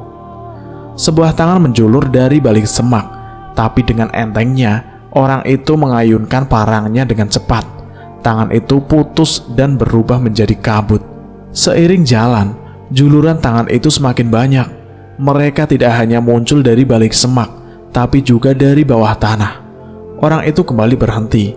Kali ini dia mengajakku berbalik arah menyusuri jalur semula. Aku gelisah melihat wajahnya tidak lagi setenang biasanya. Parangnya kembali diayunkan ke kanan kiri. Tiba-tiba saja kami keluar di pos kuburan kuda. Kemunculan mendadak kami rupanya mengalihkan perhatian hantu-hantu orang desa yang tampak sedang berhubung di tenda pendaki. Puluhan pasang mata menatap kami tanpa berkedip. Tanpa ada komando, tiba-tiba mereka bergerak pelan ke arah kami. Aku histeris ketika hantu yang terdekat memeluk pahaku. Aku meronta-ronta hingga terjatuh. Tangan itu baru lepas ketika orang itu menarikku. Sementara suara perempuan tua yang menyanyi tembang Jawa terdengar semakin mendekat. Orang itu berbisik pelan di telingaku, "Lari boy." Lalu dia menambahkan, "Jangan sekali-kali nengok belakang." Bersamaan dengan terciumnya anyir darah, orang itu berlari sambil menyeretku. Aku berlari zigzag menghindari tangan-tangan hantu orang desa yang berusaha menangkap kakiku. Lepas dari kepungan hantu orang desa itu, aku memohon agar orang itu berhenti untuk istirahat. Kedua kakiku hampir mati rasa, tapi dia terus menarikku. Aku berlari dengan terpincang-pincang dan menahan nyeri di telapak kaki, hingga akhirnya aku rubuh karena pahaku kram. Rasanya seluruh tenagaku dikuras habis. Di depanku, di balik semak nampak pohon tua yang sangat besar. Kulit kayunya berwarna putih, sulur-sulur panjang mirip rambut jatuh di sana-sini dari dahan-dahan raksasa. Yang pertama kulihat adalah pocong yang muncul dari balik pohon itu. Jantungku berdesir pelan, tapi aku pasrah, menyadari aku tak bisa lari dengan kaki seperti ini. Berikutnya adalah kuntilanak. Ada yang duduk sambil menggoyangkan kaki, ada yang menggantung dengan kepala di bawah. Ada 2 atau 3 kuntilanak yang berwarna merah darah, yang lainnya berwarna putih. Itu adalah pemandangan paling tak bisa yang kutemui dalam pendakian. Pohon itu bagaikan berbuah kuntilanak dan sulur-sulur seperti rambut. Aku salah, nyatanya itu memang rambut. Mataku mengikuti arah pandangan orang itu. Di pucuk pohon tua tadi berdiri adalah Nyi Linggi. Tidak ada angin yang berhembus, tidak juga bunyi-bunyian hutan. Sekitarku seakan membeku. Aura kemarahan kurasakan sangat menekan. Seluruh persendianku kaku.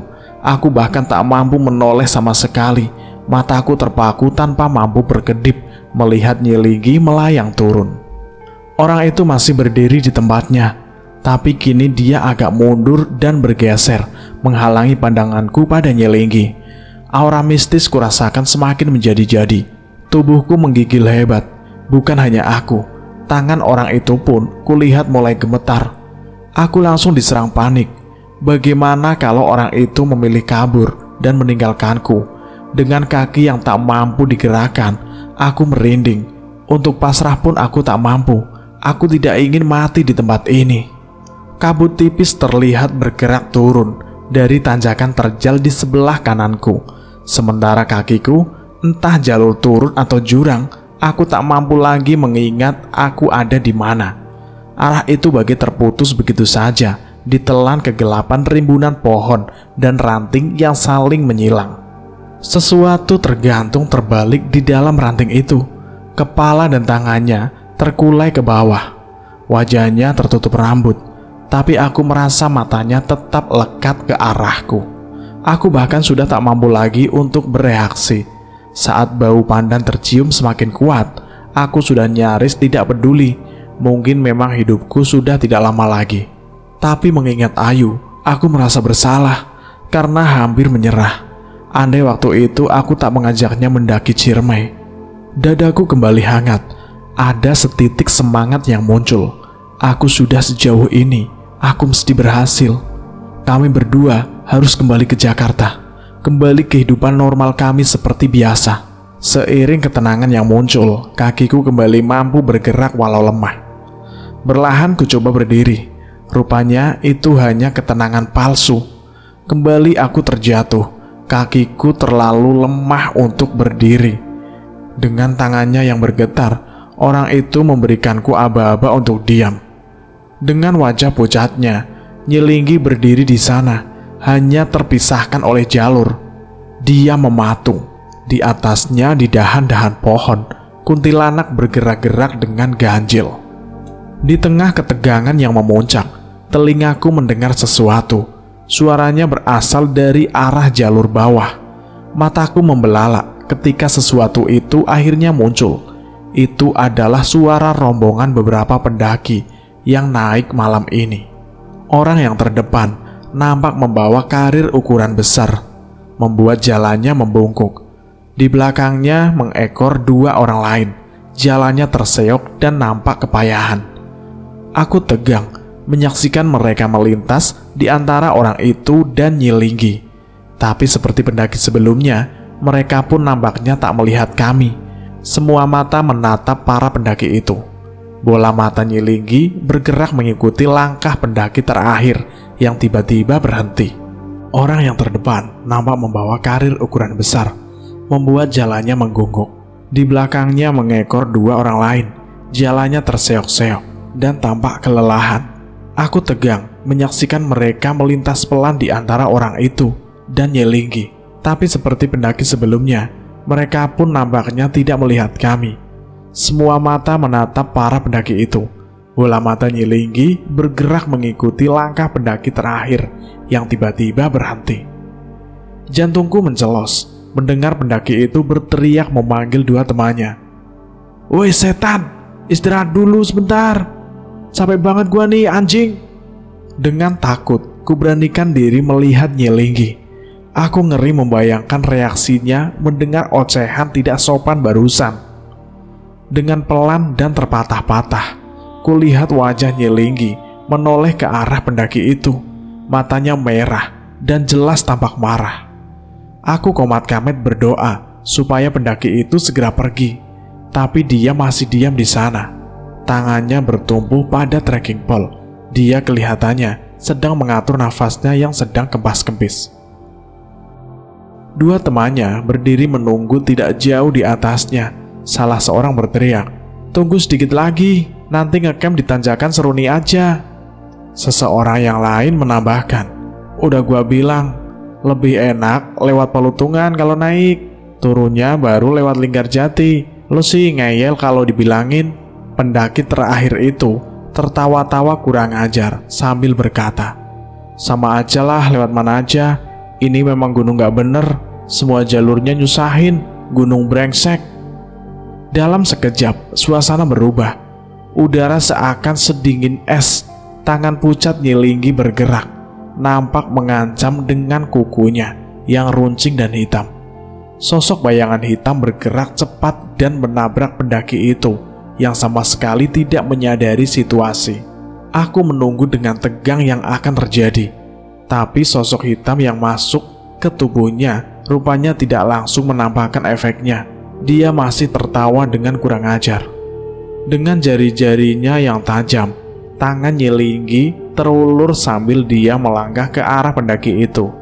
Aku yang tak mampu berusaha hanya bisa menutup mulutku dengan tangan. Mataku membelalak lebar. Orang itu yang sejak tadi berdiri di depanku juga bergerak. Kulihat dadanya naik turun dengan cepat. Lalu tiba-tiba dia menggeram keras, disusul suara auman harimau. Aku berteriak histeris sambil menutup telinga. Suaranya menggelegar beraung-raung menembus hutan. Beberapa sosok kuntilanak terlihat langsung menghilang ketika pendaki itu jelas ikut mendengar aungan itu kali ini. Ketiganya berlari dengan panik tunggang langgang. Langkah Nyilinggi berhenti mendengar aungan itu. Tanpa membalikan tubuhnya, wajahnya berputar menghadap orang itu. Matanya mendelik menakutkan. Sekarang dia bergerak ke arah kami. Orang itu tiba-tiba menjatuhkan diri. Badannya sekarang merangkak. Jari tangannya menancap ke tanah. Kembali terdengar geraman-geraman kecil dari mulutnya. Aku yang ketakutan semakin merapatkan diri ke pohon di belakangku. Tanganku gemetaran hebat sambil menutup telinga. Sementara di depanku, orang itu dan Nyilinggi saling menatap. Bola mata Nyilinggi bergerak berpindah-pindah dengan cepat pada orang itu dan aku. Lalu tanpa membuka mulutnya, dia mengeluarkan suara yang kering dan dingin. Ku makan kalian semua. Aku hampir pingsan ketika mendadak sesuatu melintas di sampingku. Dari sebelah kiriku berjalan dengan tertatih sosok bungkuk seorang perempuan tua. Aku hampir tak mempercayai mataku. Itu adalah ibu tua dari Cibunar. Apakah dia naik sejauh ini untuk menyusulku? Ibu tua itu melangkah pelan sekali dengan kaki terseret. Kedua tangannya memegangi tongkat kayu untuk membantu jalan. Dia lewat begitu saja tanpa menoleh ke arahku. Dengan lembut, dia menyentuh pundak orang itu yang masih menggeram dan tampak memintanya untuk tenang. Orang itu yang sekejap lalu seakan berubah liar, berlahan kembali seperti sedia kala. Geramannya tak terdengar lagi. Pelan dia mundur ke arahku. Dari sebelah kananku, berjalan melewatiku, seorang kakek berbaju serba putih. Di kepalanya terlilit sorban yang juga berwarna putih. Kakek ini juga menyentuh pundak orang itu dengan lembut. Kali ini orang itu bahkan langsung mencium tangan kakek itu dengan hikmat.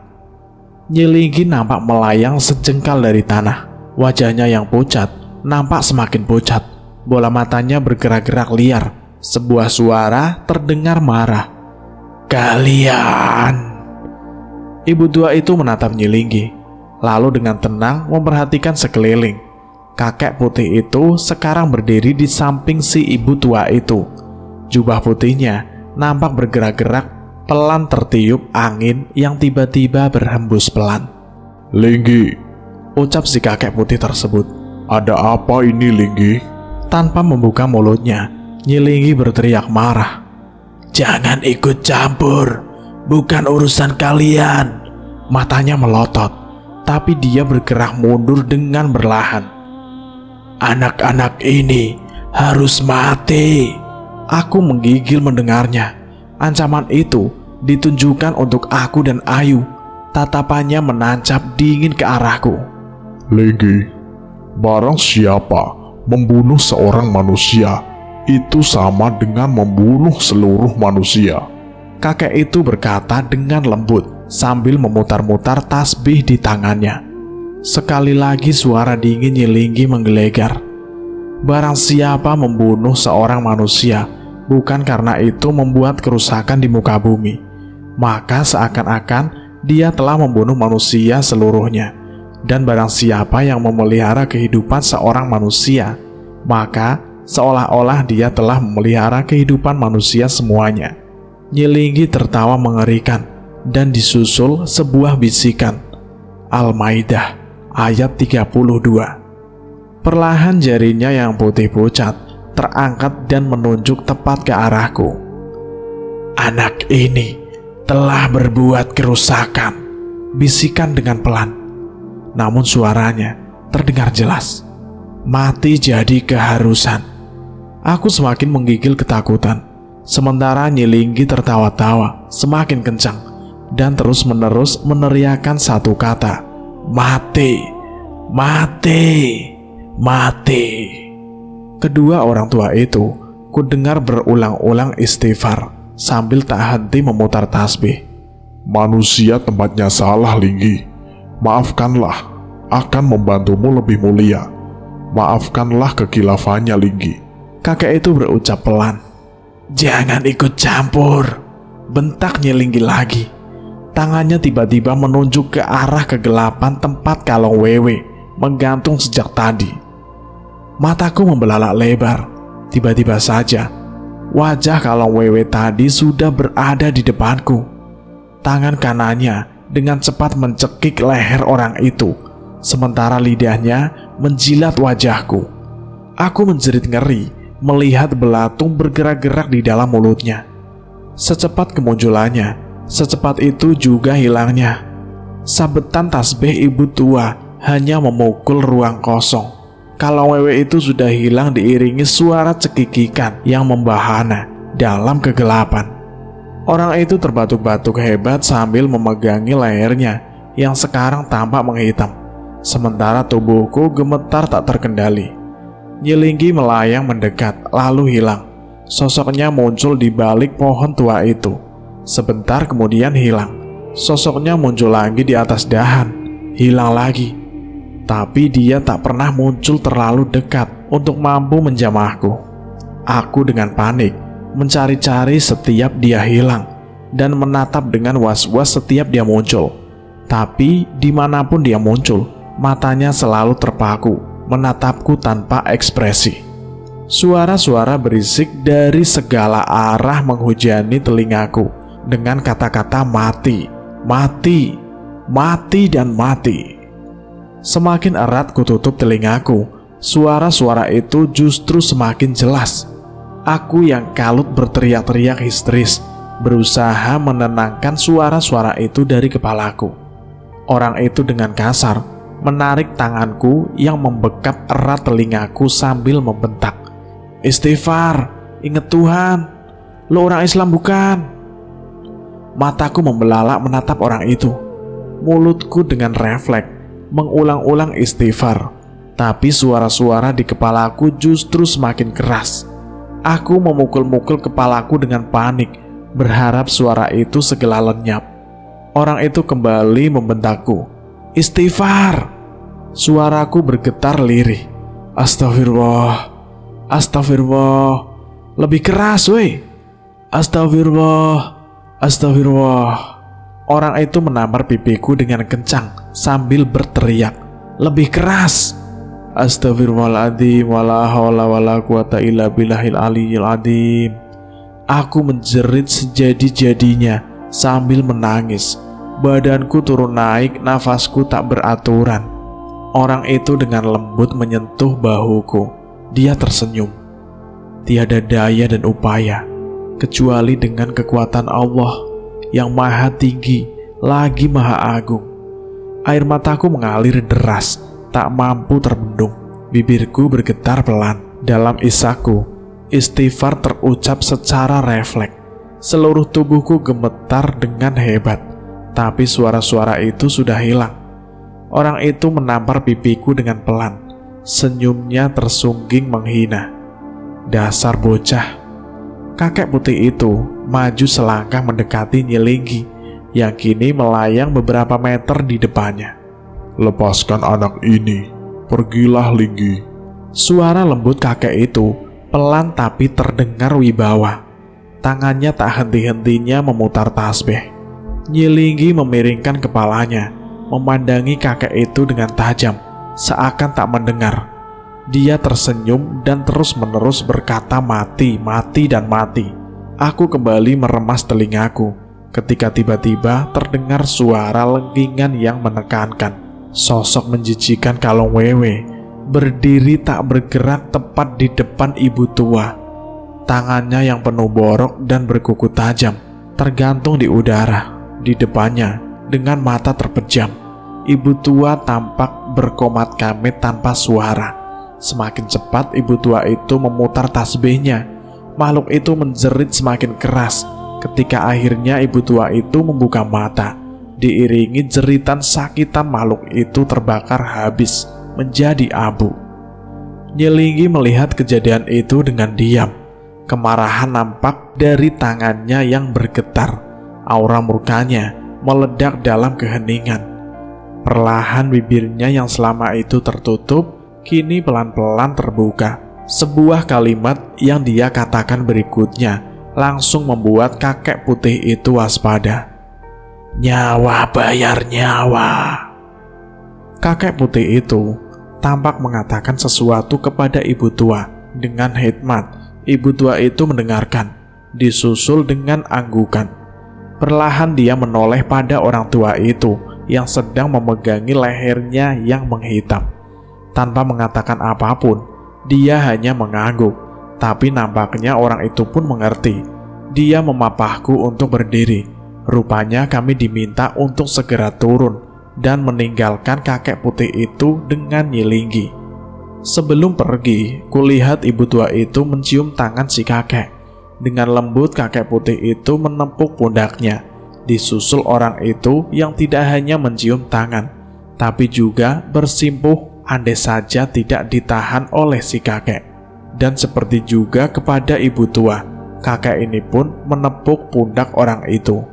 Tinggal aku yang tidak tahu harus berbuat apa.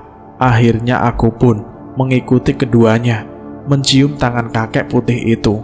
Tangannya begitu lembut dan harum, dengan hanya menciumnya membuatku merasa aman. Sambil membelai rambutku, ku dengar ia berbicara pelan. Kamu pulang, jadikan ini sebagai pelajaran. Jaga tingkah laku dan tutur kata dimanapun kamu berada. Aku mengangguk pelan, mendengar kata pulang. Tanpa sadar air mataku mengalir. Dia menepuk-nepuk pundakku dan mempersilahkanku untuk pergi. Terlalu segan untuk menatap wajahnya. Dengan menunduk, aku menjauh dan mengucapkan salam. Dengan tertatih, aku mengikuti orang itu dan si ibu tua menuju jalur turun, meninggalkan kakek dengan nyilingi. Tidak ada satupun yang berbicara di antara kami. Dalam gelapnya jalur Ciremai, kami melangkah dengan diam. Aku meraba kantong celanaku. Benda pembawa petaka itu masih di sana, terbungkus kain putih. Kenapa harus kain putih? Aku bertanya dalam hati. Apa pembalut kotor itu jadi semacam benda gaib atau sejenisnya? Karena yang sekilas ku tahu, benda-benda mistis seperti keris, tombak, dan sejenisnya biasanya dibungkus dengan kain putih juga. Tapi apapun itu nanti, yang jelas aku gembira bisa berhasil membawanya turun. Benda ini kunci kesembuhan Ayu. Dari belakang, aku mengamati punggung bungkuk ibu tua itu. Ibu ini merawat Ayu, juga naik untuk menjemputku di saat yang benar-benar kritis. Ternyata dunia belum kekurangan orang baik. Lalu orang itu, langkahnya yang biasanya lincah, sekarang berjalan pelan, mengikuti langkah ibu tua itu. Tanpa dia, aku jelas tidak mungkin selamat melewati malam ini. Di luar senyumnya yang menyebalkan dan kata-katanya yang ketus, dia orang baik. Penampilannya yang kumal khas pendaki gunung menyembunyikan ketaatannya beragama. Berkali-kali malam ini dia selalu mengingatkanku berdoa, beristighfar, dan mengingat Allah. Setelah ini selesai, aku berjanji akan membalas kebaikannya. Tapi lalu aku menyadari sesuatu yang janggal.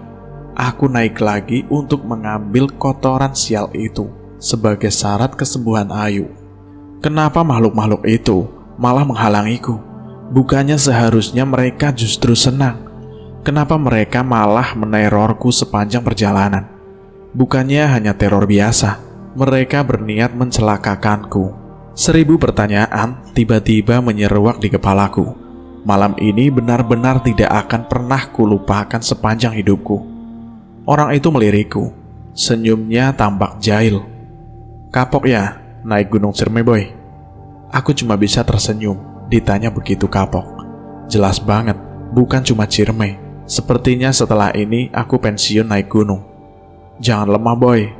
Kejadian ini ambil pelajarannya, katanya lagi. Orang itu seakan bisa membaca pikiranku. Aku mengangguk mengiyakan. Bang, terima kasih banyak ya udah nolongin saya, kataku kali ini. Kalau nggak ada abang, nggak tahu deh gimana nasib saya. Orang itu tertawa-tawa menyebalkan, tapi aku malah gembira melihat tawanya. Lu selamat bukan cuma karena gue boy. Lu juga harus berterima kasih ke banyak orang yang nolong lu.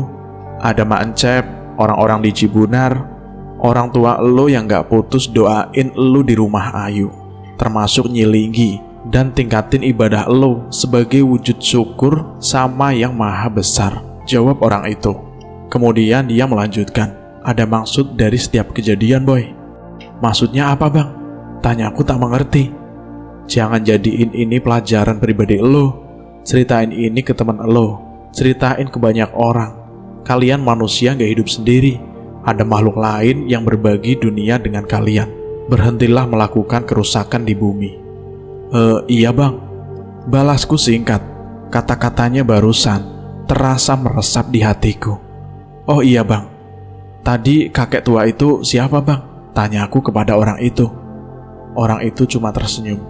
Tampaknya keingintahuanku tidak akan terjawab dengan mudah. Kalong Wewe tadi gimana nasibnya bang? Tanyaku lagi. Mati, jawabnya dengan singkat. Bang, tadi waktu kita pamitan sama kakek, kenapa Nyilinggi diam saja? Gak nyerang atau gak ngapa-ngapain gitu aja? Lagi-lagi aku bertanya. Bawel lu ya? Jawabnya ketus. Tapi dia tetap menjawab. Mengambil kesempatan di saat orang lengah bukan perbuatan terpuji boy. Emang lo pikir siapa Nyilinggi? Manusia. Aku mengamini jawabannya sekaligus merasa malu. Bahkan makhluk gaib pun punya tata krama dan sopan santun. Jalur yang kami lalui mulai terbuka agak lebar dan cenderung datar. Kabut tipisnya melayang di antara semak dan pepohonan. Aku gak merasa aneh melihat kabut dan kegelapan tanpa kemunculan hantu apapun. Apakah aku jadi terbiasa? Mungkin itulah mengapa orang itu terlihat biasa melihat penampakan segala setan di gunung ini. Tanpa terasa, kami sudah sampai di Condong Amis, tempat pertama kali aku bertemu orang itu. Ibu tua itu berjalan ke arah pondokan kosong. Mungkin dia ingin beristirahat sebentar. Kami mengikuti di belakangnya. Saat baru saja melepas lelah di pondokan ini, tiba-tiba leher dan pipiku bekas cekikan kalong Wewe itu kembali berdenyut-denyut. Aku mengusap pelan leherku, terasa perih. Tapi rasa sakit itu semakin tak tertahankan. Orang itu membaringkanku di lantai pondokan. Di sampingku ibu tua itu memijit telapak tangan kananku sambil mulutnya berkomat-kamit. Kepalaku mendadak terasa sangat berat. Ku dengar orang itu berbicara padaku. Tak seperti biasanya, suaranya terdengar lembut. Boy, sering-sering tengokin gua kesini ya. Kulihat orang itu melepas pin dari karirnya yang meletakkannya di tangan kiriku. Aku hanya bisa menggenggamnya tanpa bisa melihat. Pandanganku mulai kabur. Hal terakhir yang kuingat adalah gema adzan subuh. Berkas cahaya matahari tampak menembus jendela saat aku membuka mata. Aku terbangun di atas tempat tidur yang empuk. Di sebelahku, di balik tirai berwarna biru, tampak kasur yang kosong. Selang infus tertancap di tubuhku yang terhubung dengan plastik berisi cairan yang menetes pelan. Di tiang samping tempatku berbaring, aku berada di rumah sakit. Pintu terbuka dan kulihat wajah Ayu lagi. Rasanya udah bertahun-tahun. Dia mendekat dan langsung memelukku sambil menangis. Kudengar dia meminta maaf berkali-kali sambil terus menangis. Aku ingin balas memeluknya, tapi tanganku terlalu lemah untuk bergerak. Lo udah gak apa-apa yuk? Tanyaku. Dia mengangguk sambil mengusap air matanya. Maafin gua ya Di, gara-gara gua lo jadi begini. Dia meminta maaf lagi. Aku tersenyum sambil mengangguk. Yang penting kita selamat, kataku. Siapa yang bawa gua ke sini yuk? Gak tahu juga Di. Gua juga bangun-bangun udah di sini, jawab Ayu. Aku teringat lagi sosok ibu tua. Diam-diam aku sungguh berterima kasih juga kepada orang itu. Pasti dia yang sudah payah membawaku turun dari Condong Amis sampai ke Cibunar, lalu ke sini. Lalu aku teringat dia memberikanku sesuatu sebelum aku pingsan. Yuk, lihat pin yang gua pegang gak pas gua pingsan? Tanyaku. Oh, ada. Bentar ya, katanya. Dia lalu membuka tutup kepala carrier, mengambil benda yang kutanyakan, lalu memberikannya kepadaku. Aku menerimanya. Benar, itu sebuah pin. Malam itu aku tak bisa melihat apa yang tercetak di pin ini saat pertama kali aku bertemu orang itu karena terlalu gelap.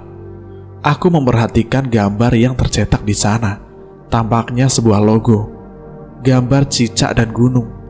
Tulisan di bawahnya berwarna kuning.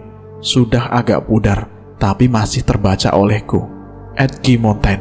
Entah apa artinya, tapi pin ini akan kujaga selamanya sebagai pengingat untuk malam yang penuh teror di Ciremai. Aku teringat sesuatu. Kurabah kantong celanaku. Kosong. Benda sial itu rupanya sudah hilang. Aku membayangkan ritual-ritual gaib dilakukan pada benda kotor itu untuk menyembuhkan Ayu. Bekas pembalut lo yang di dalam kain putih itu sekarang di mana yuk? Tanya aku karena tetap penasaran. Ayu agak terkejut mendengar pertanyaanku. Oh, udah dibuang di tempat sampah, jawabnya. Sejujurnya, aku sedikit kecewa mendengarnya. Tapi memang itu hal yang paling logis. Tempat buat kotoran memang hanya di tempat sampah. Raut terkejut masih terbaca di wajah Ayu. Dia lalu bertanya, kok lo bisa tahu tentang pembalut di kain putih? Kan selama ini lo pingsan. Aku tersenyum mendengar pertanyaannya. Teringat berapa horornya perjalanan malam itu demi mengambil lagi benda sialan tadi. Ada rasa bangga dan sedikit merasa jadi pahlawan, karena bagaimanapun aku berhasil menyelamatkan Ayu. Lalu pertanyaan Ayu yang buat terdengar agak konyol dan lucu. Kok gue bisa tahu tentang pembalut di kain putih? Ingin rasanya menepuk dada dan menceritakan semuanya. Wajah terkejut Ayu masih belum hilang, dan matanya tampak penasaran. Lalu sebuah senyum mengambang di wajahnya. Dia lalu berkata, padahal selama ini lo pingsan, Di. Tapi ya udahlah, setelah malam itu kayaknya gua nggak bakal kaget kalau denger hal-hal aneh lagi. Dan dia meneruskan, nanti deh gua ceritain perjalanan gue saat mengambil pembalut itu malam-malam di Ciremai. Nanti gua ceritain tentang Nyilinggi, Kolong Wewe, Abang Moka. Nanti kapan-kapan kita kesini lagi ya. Mak Encep terus-terusan ngerawat dan menjaga lo selama lo pingsan dan kesurupan. Kita banyak utang budi sama mereka. Sekarang giliran aku yang terkejut. Cerita ini pun selesai sampai di sini. Begitulah ceritanya tentang teror mistis di Gunung Ciremai. Berikan komentar Anda tentang kisah ini. Bagi kalian yang punya cerita atau pengalaman, bisa berbagi ceritanya. Dan jangan lupa share video ini ke teman-teman kalian. Jangan lupa like dan subscribe agar channel ini lebih berkembang. Cukup sekian dan terima kasih. Wassalamualaikum warahmatullahi wabarakatuh.